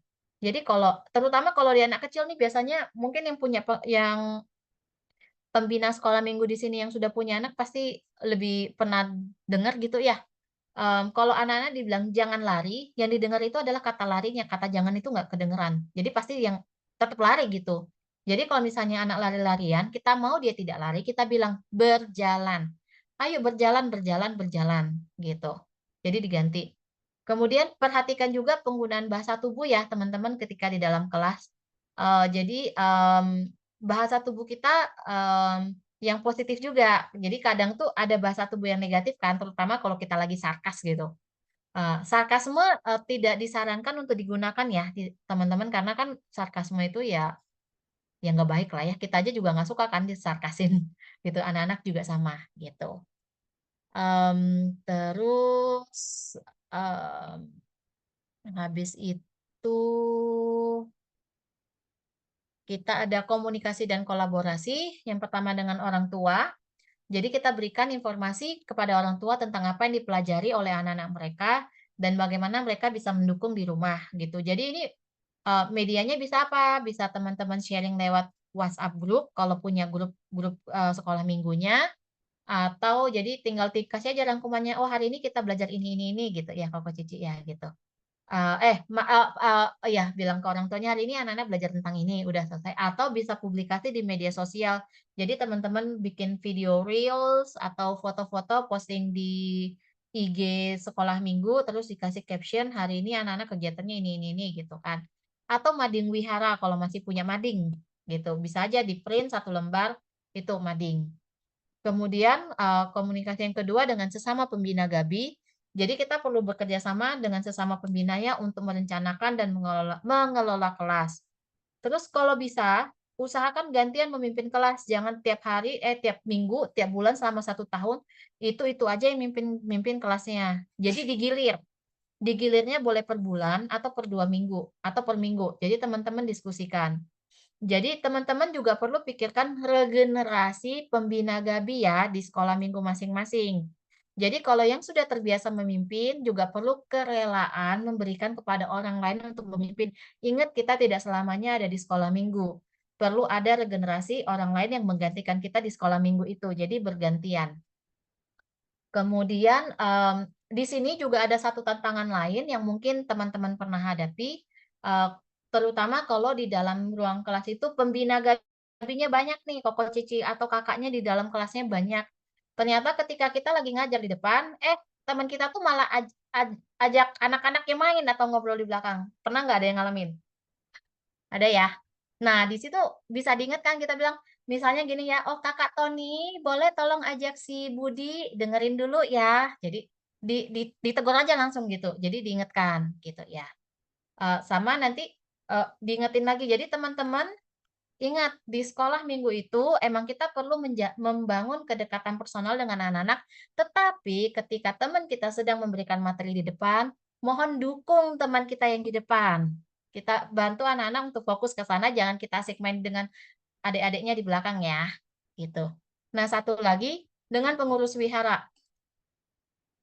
Jadi kolaborasi kalau ada acara, misalnya kan kayak Waisak, biasa ada Waisak bersama ya, atau Katina atau apa, jadi kolaborasi, terus, mendapatkan informasi kalau ada kunjungan dari luar ke sekolah minggu. Ini ada contoh di sekolah minggu di satu tempat gitu kan, ini terutama sekolah minggu yang tidak punya ruangan sendiri, ruangan sekolah minggunya selalu dipakai untuk kegiatan menerima tamu. Nah, ini penting. Teman-teman yang ruang sekolah minggunya bukan ruangan sendiri, tapi ruangan apa aja yang tersedia dan mungkin kadang bisa digusur, ini sangat perlu untuk, kerjasama komunikasi dengan pengurus wihara. Jadi kalau misalnya pada hari Minggu teman-teman ada sekolah minggu, ternyata ada kunjungan dari pihak luar ke sekolah minggu teman-teman, minta mereka sampaikan paling enggak 2-3 hari lah sebelum sekolah minggu itu, sebelum hari Minggu. Jadi sampaikan dulu, jadi teman-teman tahu what to expect, apa yang diharapkan. Jadi, sekolah minggunya apakah cuman kebaktian terus selesai, atau kita minta mereka boleh nggak kunjungannya setelah sekolah minggu selesai, gitu. Jadi jangan sampai sekolah minggunya dikorbankan untuk menerima tamu, gitu kan. Karena kenapa? Anak-anak sekolah minggu juga berhak mendapatkan sekolah, gitu kan, gitu. Jadi, ini teman-teman yang perlu komunikasi dengan pengurus wihara ya. Terus apakah juga kalau misalnya, eee, ternyata tamunya mau masuk ke dalam sekolah minggu, tiba-tiba ikut nongol, ikut duduk di dalam sekolah minggu, itu juga kita punya hak untuk tahu, gitu. Kita punya hak sebagai pembina yang punya kelas, kita punya hak untuk tahu itu. Jadi komunikasikan. Kemudian yang terakhir, udah mau selesai nih. Evaluasi dan umpan balik. Jadi teman-teman perlu melakukan evaluasi kegiatan berkala, mana kegiatan dan metode pengajaran yang sudah baik dan mana yang perlu ditingkatkan, gitu. Dan evaluasi ini dengan kepala dingin ya teman-teman ya. Kemudian umpan balik dari anak.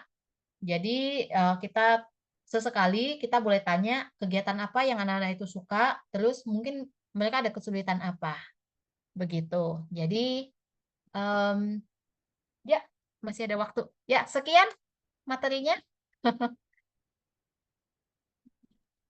Wah, oke baik. Terima kasih Ci Melva atas pemaparan materinya sangat luar biasa. Nah, jadi teman-teman, strategi-strategi yang perlu kita lakukan nih agar manajemen kelas kita terwujud nih ada 9 ternyata teman-teman. Yang pertama, perlu melakukan perencanaan dan persiapan. Selanjutnya melakukan pendekatan pembelajaran yang variatif. Selanjutnya ada pengaturan fisik kelas. Baik itu dari sisi dekorasinya, kebersihan kelasnya. Terus ada pengelolaan waktu juga nih, penting juga nih teman-teman. Selanjutnya ada perlunya rules dan juga disiplin. Kemudian adanya keterlibatan, persiapan dan relasi dengan anaknya. Kemudian penggunaan suara dan bahasa yang kita gunakan saat mengajar, gabi-gabi, dan yang terakhir adalah melakukan evaluasi dan umpan balik. Itu wajib ya teman-teman ya. Nah teman-teman, sekarang kita masuk ke sesi tanya jawab. Bagi teman-teman yang ingin bertanya, bisa melakukan raise hand terlebih dahulu atau mengetikkan pertanyaan di kolom komentar ya teman-teman ya. Baik langsung saja, apakah ada yang ingin bertanya?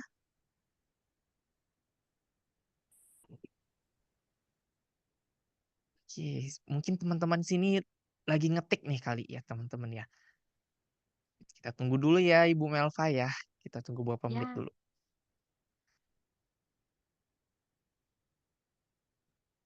Kak.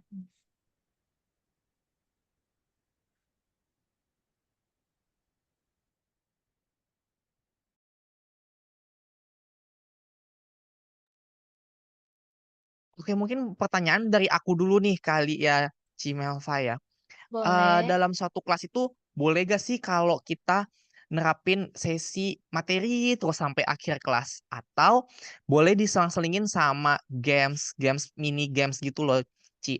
Nah tapi, untuk gamesnya sendiri, itu tuh idealnya bagusnya berapa menit sih, Bu Melva? Gitu. Terima kasih. Nah, makasih ya Jusintri ya pertanyaannya. Jadi itu yang tadi kita balik di rutin kelas ya, ada kegiatan yang namanya breathing in dan breathing out gitu. Jadi yang ini tuh ada selang-selingnya sebenarnya. Mmm, Kalau kita kasih materi terus, eee, bosen sih anak-anak ya. Jadi, minggu lalu Yuliana ada bilang rentang konsentrasi anak-anak itu beda-beda ya, beda-beda. Jadi, umur dikali 2 gitu. Jadi kalau kita kasih materi terus selama anggap 1 jam, kayaknya baru 10 menit udah buyar konsentrasinya. Jadi itu yang kemudian kita sebenarnya perlu selang-selingin gitu. Selang-selinginnya boleh dengan games, durasinya berapa lama, sampai kira-kira teman-teman yang perlu lihat sih sebenarnya, rata-rata 5 sampai 10 menit, tergantung games-nya. Jadi kalau mau cari games yang pendek-pendek sih, nggak usah panjang-panjang ya. Jadi boleh boleh boleh misalnya bisa pakai ice breaking, kalau mau game yang singkat, bisa mungkin main dulu sebentar ya, kucing tikus 2, 3 ronde, ya kan? Kucing tikus 2, 3 ronde habis itu materi lagi gitu, itu boleh juga gitu, atau materinya pakai game, gitu. Jadi misalnya, untuk topik apa aja ya, misalnya tentang, kejujuran, teman-teman bikin game, gamenya Sumur Kejujuran. Nah, apa kayak gitu. Nanti, boleh Google gitu, misalnya Sumur Kejujuran tuh ada gamenya, ada permainannya. Jadi anak-anak merasa seru. Jadi sekalian menjawab pertanyaan, Redmi 9C siapa sih yang kalau anaknya pengennya game terus kegiatannya, ya kita kudu kreatif sebenarnya ya. Kita kudu kreatif. Jadi semua materi itu, mmm, jadi kalau teman-teman, biasa nyari nyari referensi mungkin di YouTube sama di Google kan. Saya kasih satu tips lagi, teman-teman cari referensi dari Pinterest. Pinterest itu begitu teman-teman ketik satu keyword, misalnya, harus tahu sih keyword-nya apa, gitu ya, jadi habis itu nanti akan muncul banyak sekali referensi-referensi lain. Jadi itu biasanya jarang nongol di Google sih, gitu. Begitu sih, Jusintri. Masih mute. Oke, baik. Terima kasih banyak Ibu Melva atas Heeh. pertanyaan saya dan juga pertanyaan dari Redmi 9C. Baik, terima kasih, Ibu. Selanjutnya ada pertanyaan dari kolom chat, saya izin bacakan ya, Bu. Dari Ibu Mutia Dewi. Namo Buddhaya Melva, apa kabar? Apakah ada rencana susun buku pembelajaran sekolah minggu seperti dulu di web Dharma Jala dengan Ci Eike? Jika disusun menjadi modul dan buku, bagus sekali nih buat perkembangan SMB kita. Mohon dijawab Ibu bantuannya. Halo Cimutia, Namo Buddhaya. Iya jadi dulu, ada ya Dharma Jaya pernah ada sekolah minggu ya buat, tambah pengetahuan aja. Jadi, ya dulu pernah susun modul sekolah minggu. Untuk saat ini Cimutia, cita-cita tapi belum ada waktu untuk mengerjakannya, belum tahu. Tapi untuk saat ini yang saya tahu Yuliana di PJ di Gabi di PJ, itu sedang nyusun dan itu juga sudah cukup bagus. Udah bagus sebenarnya, kan saya udah lihat materi yang disusun Yuliana itu udah bagus, gitu. Jadi sementara pakai yang itu aja dulu gimana Cimuti ya? Halo, sorry aku langsung jawab ya. Maksudnya sesi yang di Damajala itu kan ada mindfulness-nya tuh. Setiap poin apa yang dilakukan itu semua ada dijelasin dengan detail. Jadi guru-guru tuh tahu oh ternyata tujuan modul ini untuk ini, tujuan ini untuk ini gitu loh Melva. Ayo dong, pasti bisa bikin buku. Bisa sih Ci, tapi saya lagi tidak punya waktu dan energi untuk ke sana. Doakan saja ya teman-teman, doakan Ya, saja semoga suatu iya. hari saya terinspirasi bikin gitu. Iya, di sini kakak-kakak semua dari IMGABI kita doakan Cimelva tuh punya waktu buat kita ya. Oke, terima Terima kasih. kasih. Oke, baik. Terima kasih Bu Melva. Semoga cita-citanya cepat terrealisasi ya Ibu ya, biar bermanfaat bagi teman-teman IPGABI seluruh Indonesia. Baik, teman-teman ada yang ingin bertanya lagi kah?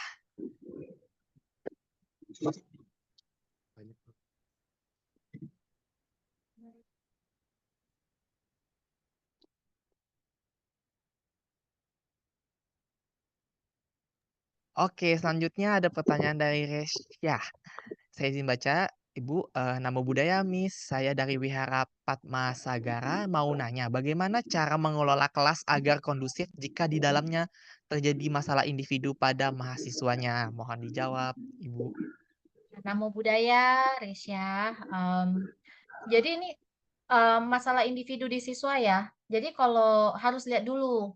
Jadi ini biasanya individunya ke satu anak, dua anak, apa berapa banyak anak?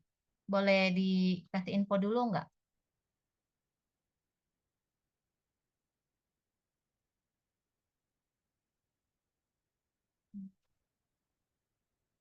Banyak anak.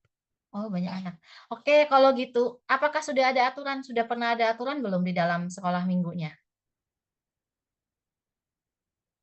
Oh, sama umurnya berapa yang dipegang?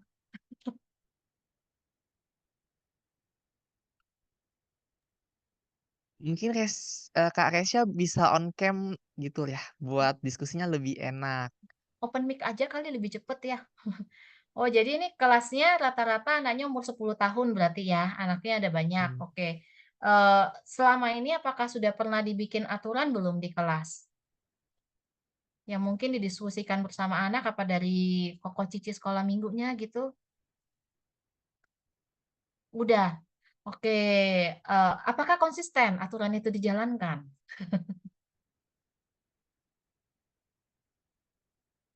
Bagaimana kita open mic saja biar kita tektok gitu? Ayo Udah ya? Kak Resya bisa. Oke, Oke, oke Kak bisa jadi Kak gini, Resya. Oke. mungkin boleh coba ulang lagi gitu ya. Kita diskusikan lagi aturan di dalam kelas itu. Jadi, mmm, kalau di sekolah-sekolah, sekolah merdeka kayaknya ya, kalau negeri nggak tahu ya, sekolah lain. Tapi sekolah-sekolah sekarang biasanya guru-guru yang proaktif, guru-guru yang bagus di sekolah nih, biasanya mereka secara berkala itu kalau dilihat kelas sudah tidak kondusif, mereka akan duduk bersama dengan murid-muridnya, gurunya akan ngasih tahu, "Bapak, Ibu guru sekarang ngerasa kelas kalian kok udah nggak ngikutin aturan," gitu ya. Jadi, kalau mau belajar susah, biasanya gitu kurang lebih kalau di sekolah gitu, karena sekolah anak saya dulu bahkan dari TK begitu gurunya. Jadi SD juga sama ya. Jadi sebenarnya kita juga boleh di sekolah minggu kan, ketika kita ngerasa sudah tidak kondusif kondisinya gitu, ya udah satu hari kita duduk, jadi habis kebaktian, kita sama-sama anak-anak dulu, "Oke, ayo hari ini kita mau namain deh sesi apa, cari nama yang kreatif," gitu ya. Mungkin, teman-teman bisa kasih nama, tak pikir dulu, mmm, sesi curhat bukan curhat juga ya, unek-unek apalah carilah namanya ya, pokoknya ada satu sesi khusus gitu kan. Nah udah, jadi di situ, mmm ini, kita sebenarnya sama murid itu, sama anak itu kita boleh boleh cerita ke mereka kalau kita merasa kewalahan gitu. Nggak apa-apa sebenarnya, jadi jangan jangan kayak, "Dia nggak boleh tahu ya?" Gitu, enggak gitu. Kita ngomong aja, "Oke, sekarang Koko Cici ngerasa belakangan ini kelas kita tuh udah nggak kondusif kayak dulu ya," gitu. "Kenapa kalau tiap kali Koko Cici ngajak ini kalian nggak mau?" Gitu. "Kalian begini-begini." Jadi kalian sebutkan sesuai fakta. Bukan yang feeling ya, "Aku ngerasa kamu sekarang jutekan." Enggak, itu feeling gitu. Tapi faktanya adalah apa? Faktanya kalau sekarang mau mau ngajar anak-anak ribut terus, itu fakta. Kalau, persepsi apa? Tiap kali aku mau ngajar, kalian julitin aku, itu persepsi, kita merasa dijulitin, enggak ya, itu persepsi. Jadi, sampaikan fakta, kita harus bisa bedakan fakta dan persepsi. Jadi, sampaikan fakta ke anak-anak, terus ya udah, karena begini begini begini, jadi Koko Cici ngerasa, susah mau ngajar kalian gitu. Boleh bantu nggak gimana supaya sekolah minggu kita bisa tetap asik, kita jadi supaya tetap asik, terus, kita bisa dapat manfaat dari sekolah minggu gitu. Jadi gitu kali ya bahasanya mungkin ya. Gitu. Jadi supaya asik itu. Jadi diskusikan. Nah, terus bikin ulang aturannya sama langsung konsekuensinya apa. Jadi anak-anak itu yang keluarin. Umur 10 tahun harusnya udah bisa. Karena pemikiran mereka udah mulai matang kan. Jadi udah diskusi aja. Untuk masalah individu, jadi untuk permasalahan-permasalahan emang kadang kita perlu siapkan waktulah untuk handle masalah ini. Jadi ya hari itu mungkin nggak ada kelas nggak apa-apa, kita nggak kasih materi, tapi kita beresin itu supaya nanti setahun ke depan atau berapa bulan ke depan kan enak kelasnya gitu.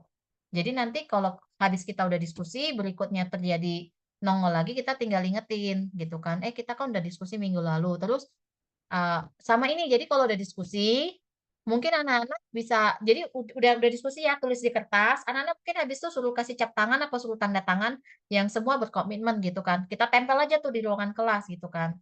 Jadi setiap kali habis kebaktian sebelum kita mulai kelas sekolah minggu kita ingatkan lagi, "Ini ya komitmen kita minggu lalu, kita bisa sama-sama nggak hari ini jalankan ini?" "Bisa," gitu kan. Gitu, jadi diingatkan lagi gitu. "Dicoba dulu ya, Malaysia ya." Mudah-mudahan bisa sih gitu.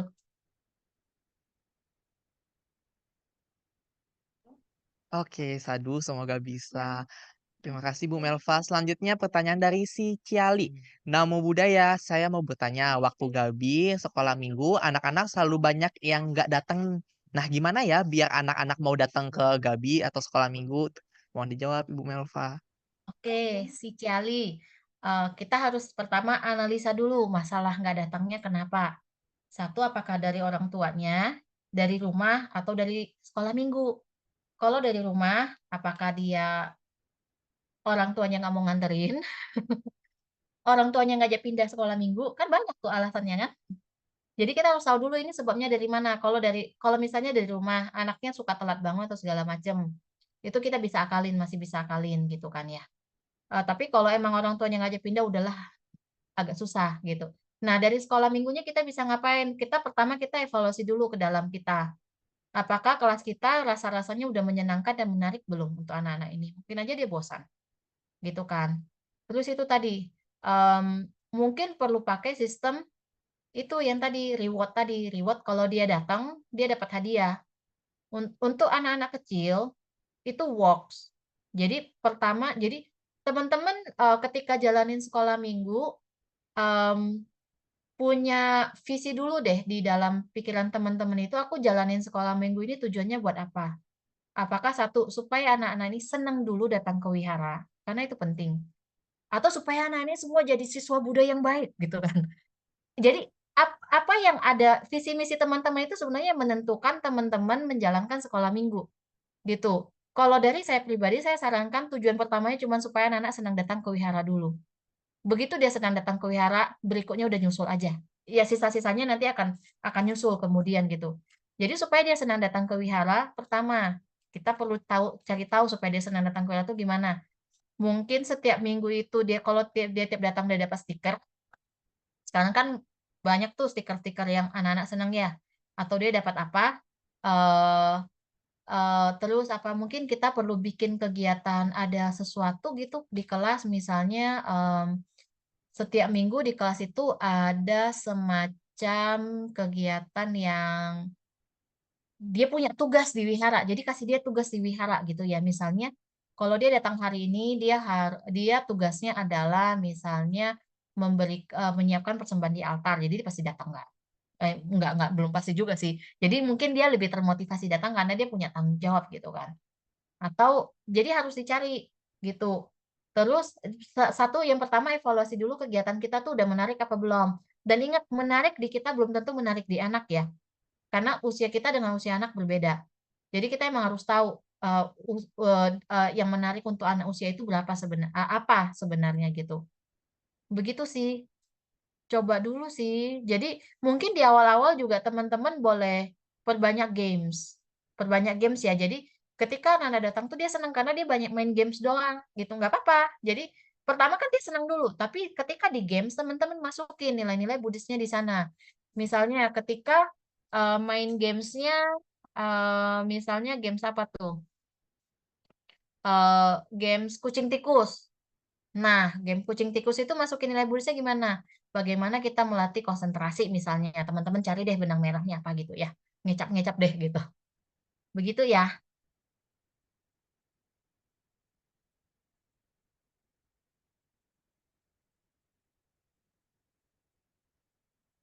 Sudah, Jusintri. Oke, baik. Terima kasih, Ibu. Baik, selanjutnya pertanyaan dari Kak Desi Christine. Nama budaya Miss, saya ingin bertanya, apakah ada tips untuk mengatasi anak-anak yang tidak mau mendengarkan dan hanya fokus bermain dengan teman-temannya saja? Nah, halo Desi, nama budaya. Nah, ini kita bisa pakai strategi bagaimana kita menyusun ruangan kelas sebenarnya. Jadi, anak yang suka main bareng pisahkan di antara mereka. Jadi, tergantung kalau kalian ruang kelasnya itu pakai meja, pakai kursi, pisahkan duduk mereka. Jadi, di antara mereka tuh ada kakak yang duduk di sana. Ada koko cici duduk di antara mereka ya.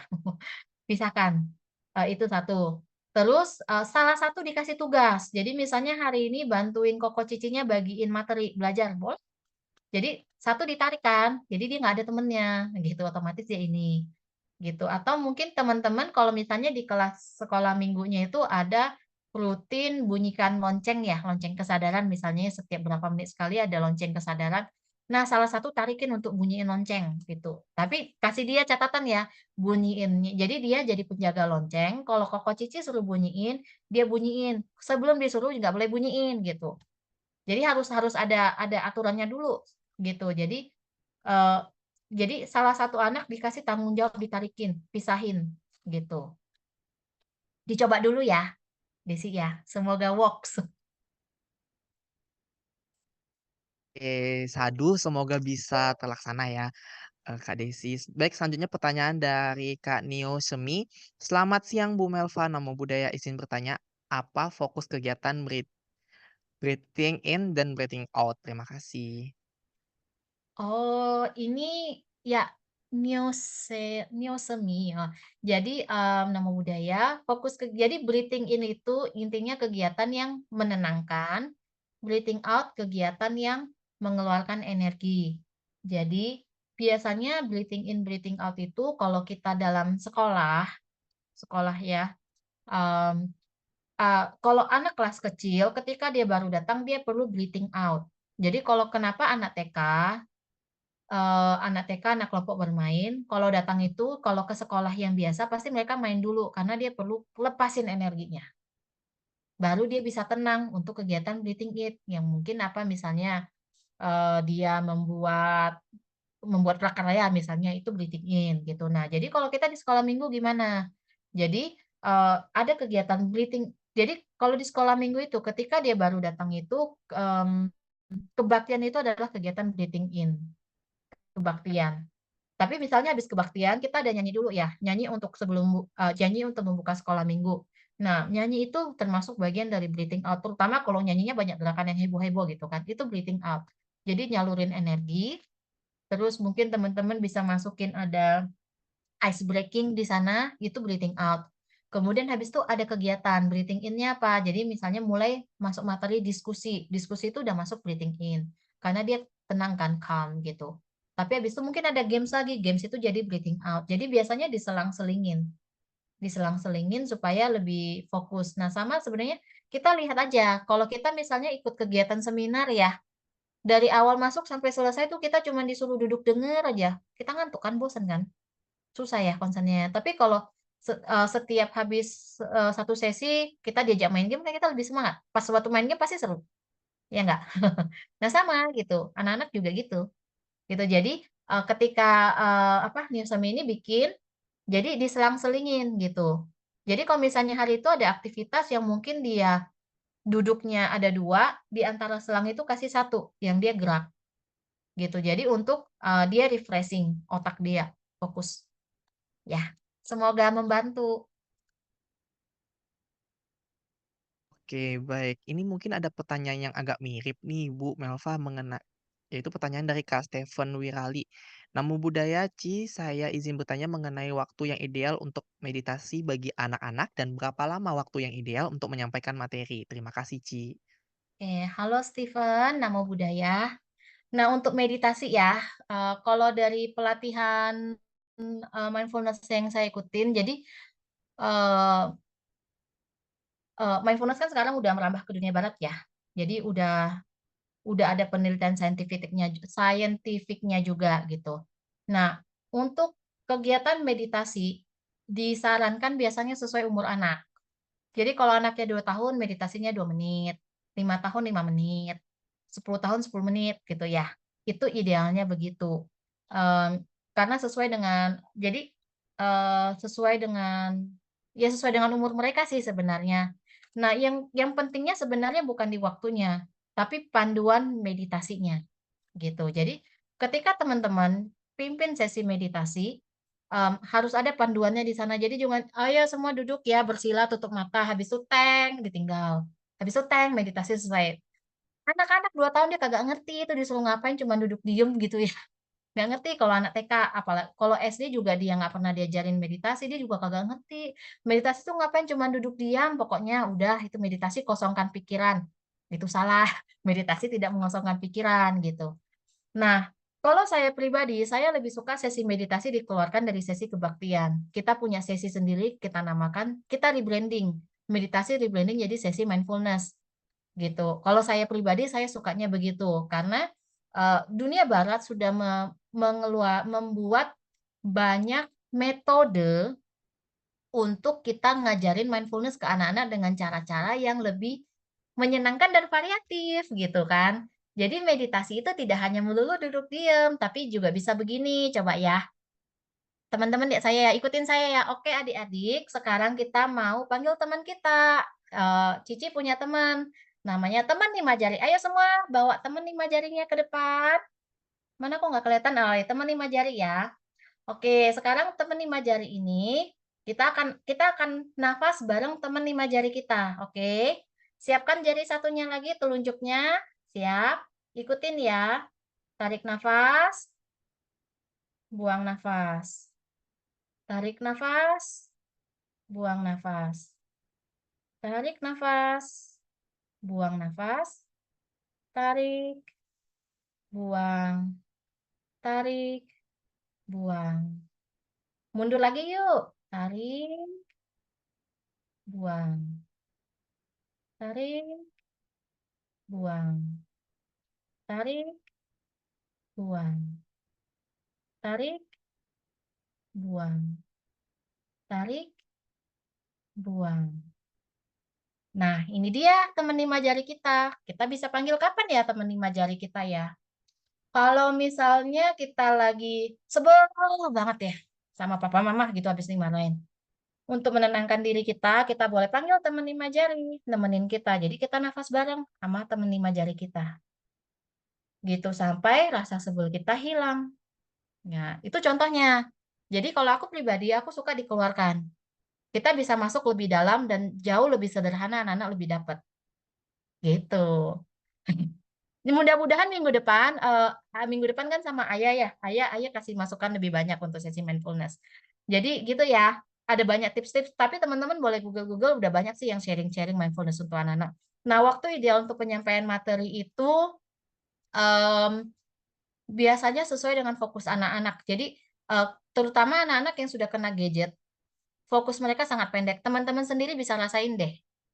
Gadget itu terutama teman-teman yang suka scrolling, sebentar scrolling itu rentang konsentrasinya pasti pendek sekali gitu. Jadi teman-teman bisa perhatikan ketika teman-teman kerjain sesuatu bisa fokus nggak, apa sebentar-sebentar harus lihat HP, sebentar-sebentar harus ngapain baru fokus. Nah, anak-anak juga sama, anak-anak yang udah kena gadget dikit-dikit scrolling fokusnya pasti pendek. Jadi kita ngasih materi kalau kita jadi lama apa enggaknya itu relatif sebenarnya. Mungkin 5 menit, 10 menit bolehlah, tapi ngasih materinya itu yang harus kreatif sebenarnya. Gitu. Jadi pakai banyak media. Jadi jangan cuman kalau materinya kita cuman ngomong di depan doang, udah pasti mereka nggak konsen. Ya. Jadi teman-teman harus pakai sesuatu gitu. Kalau teman-teman mau ngajarin Pancasila misalnya, Pancasila Buddhis, bawa barang, bawa properti, bikin wayang, bikin drama juga boleh. Jadi kalian bikin drama mencegah pembunuhan makhluk hidup. 1 hari 1 sila aja gitu kan. Koko Cicinya bikin drama gitu, satu jadi ikan, satu jadi nelayan gitu kan. Ikannya nangis-nangis karena ditangkap gitu, nelayannya nanti ada temennya gitu, misalnya bikin drama gitu. Mereka lebih seneng kan, gitu. Begitu sih Steven, semoga menjawab. Oke, baik, terima kasih Ibu Melva. Nah, pertanyaan terakhir nih Bu Melva dari Kak Revan. Namo Buddhaya Miss, saya izin bertanya, apakah ada tips untuk mengatasi anak-anak yang mempunyai kebutuhan khusus dengan kelakuan yang super aktif? Bisa disebut tidak mau tenang. Mohon dijawab Bu Melva. Oke. Nah, anak-anak yang punya kebutuhan khusus, mungkin ini super aktif ini bisa jadi dia ADHD atau hiperaktif ya. Mereka emang biasanya punya,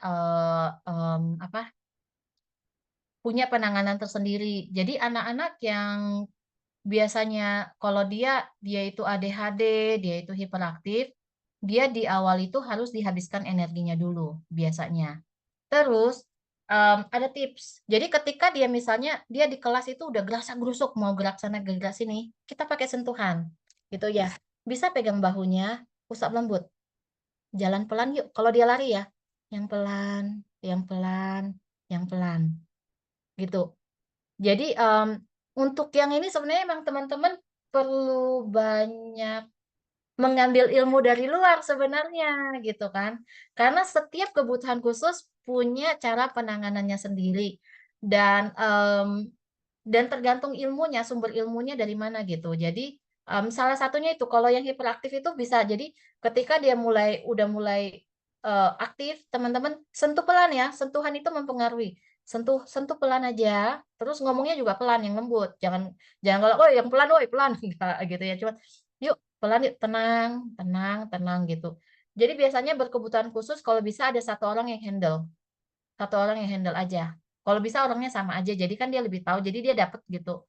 Kalau misalnya dia nggak datang, dia bisa kasih tips ke yang lainnya, "Yang ini caranya handle-nya begini," gitu.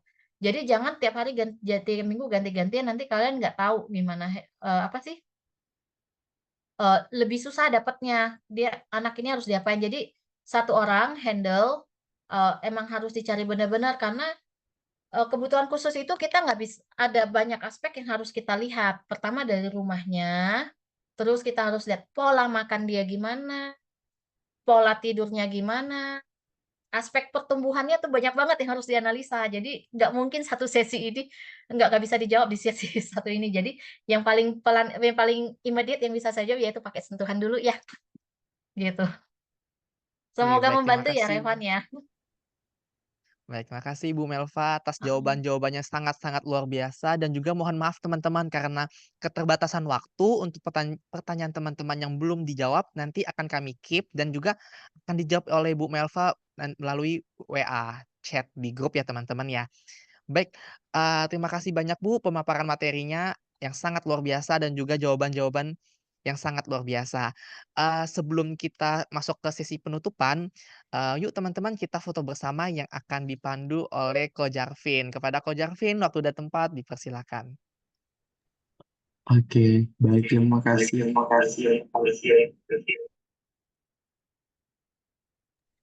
Oke, baik, terima kasih untuk Ko Jusin. Baik teman-teman, mungkin dipersilakan untuk on kamera ya, karena di tempat aku baru ada 3 dari 6 slide, baru ada 3 yang on cam. Mungkin teman-teman boleh on cam semua. Oke, nah,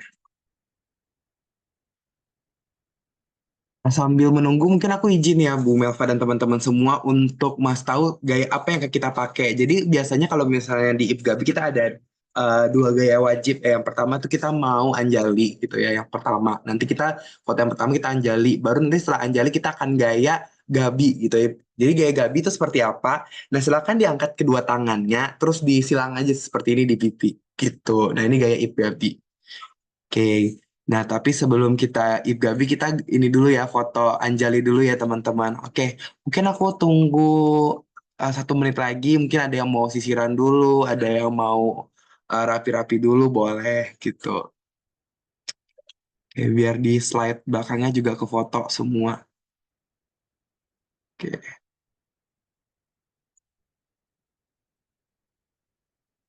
Yang terakhir ya di belakang mungkin. Bapak cakep juga. Iya kayak Ko Jusintri sedang siap-siap gitu ya biar rapi gitu. Oke. Oke, kalau gitu supaya tidak terlalu lama gitu ya menunggu teman-teman yang lain, kita mulai dengan gaya pertama, gaya Anjali ya teman-teman, boleh Anjali. Oke, kalau gitu, bentar. Aku mulai ya. 1, 2, 3. Ditahan ya teman-teman karena ada 6 slide. 1, 2, 3. Sebentar. 1, 2, 3. Sebentar lagi. Oke, kalau gitu udah selesai 6 slide-nya. Nah, teman-teman silakan boleh ke gaya yang kedua, gaya Ib Gabi gitu ya. Oke. Nah, gaya Ib Gabi sudah siap? Oke, kalau gitu aku mulai ya. 1, 2, 3. Ditahan ya teman-teman. Slide 1 sudah, slide 2, 3, 4, 5, dan 6. Oke, kalau begitu terima kasih teman-teman. Selanjutnya aku kembalikan ke MC kita, Justintri. Terima kasih semua nama budaya. Nama Namo budaya. budaya. Baik, terima kasih Ko Jarvin. Eh,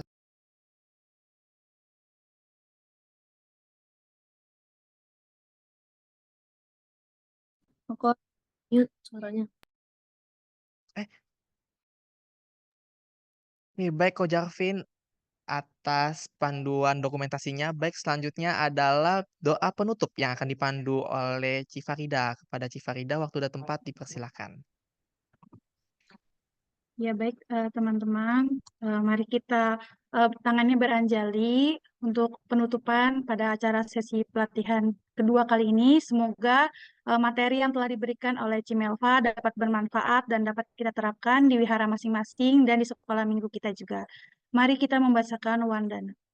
Namo Sangyang Adi Budaya, Namo Sangyang Adi Budaya, Namo Sangyang Adi Budaya, Namo Tassa Bhagavato Arahato Sama Sambuddhassa, Namo Tassa Bhagavato Arahato Sama Sambuddhassa, Namo Tassa Bhagavato Arahato Sama Sambuddhassa, Namo Sabe Bodhisattvaya Mahasattvaya, Namo Sabe Bodhisattvaya Mahasattvaya, Namo Sabe Bodhisattvaya Mahasattvaya. Sabe Sata Bawantu Sukitata, semoga semua makhluk hidup berbahagia. Sadu, sadu, sadu. Terima kasih. Baik, terima kasih Cifarida.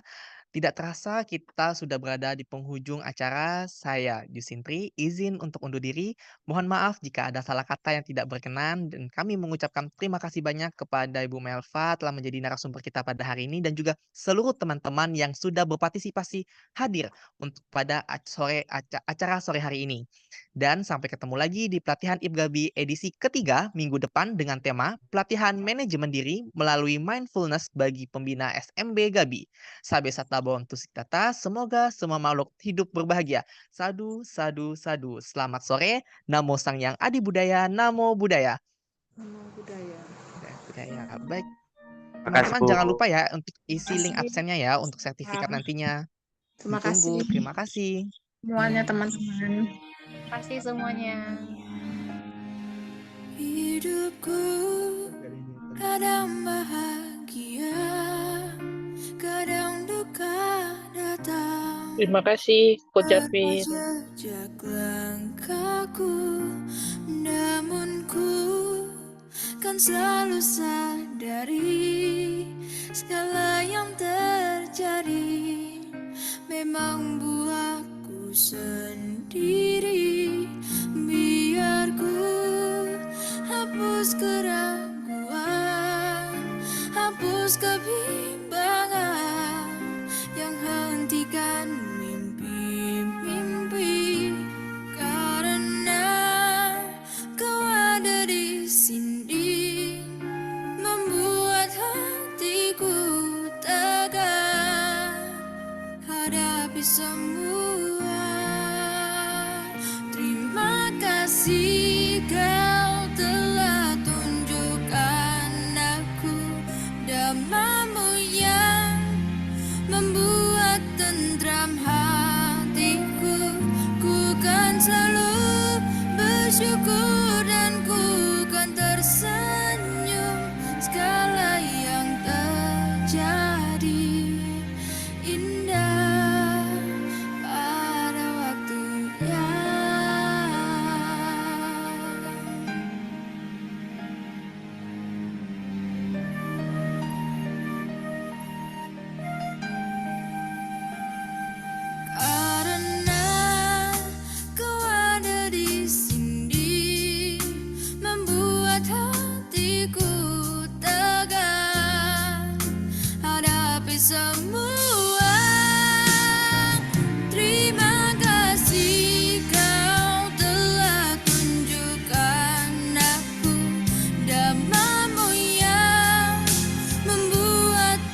senyum, segala yang terjadi indah, segala yang terjadi indah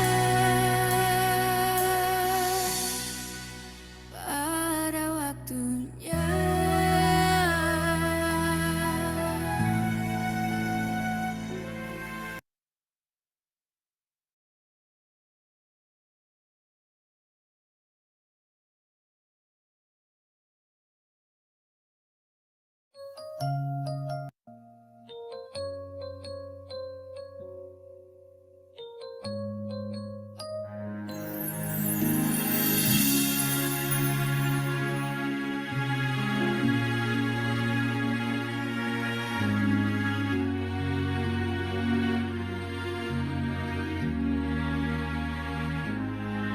Tulus kasihmu nan suci, bagai mentari pagi, menyinari jiwa ini dari hari ke hari. Ku kan selalu menyadari jiwaku yang lemah ini untuk memberi kehangatan di hati.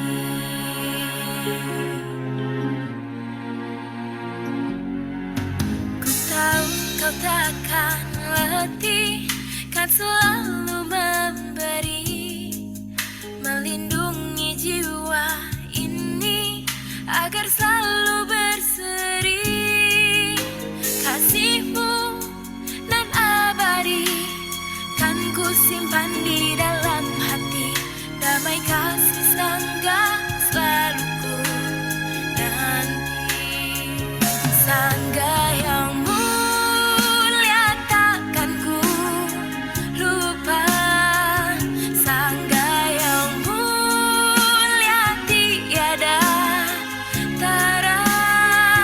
Dengan damaimu ku takkan goyah,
maka tiada lagi benci pada sesama. Bila kasih ada di hati kita, maka terhapuslah kesombongan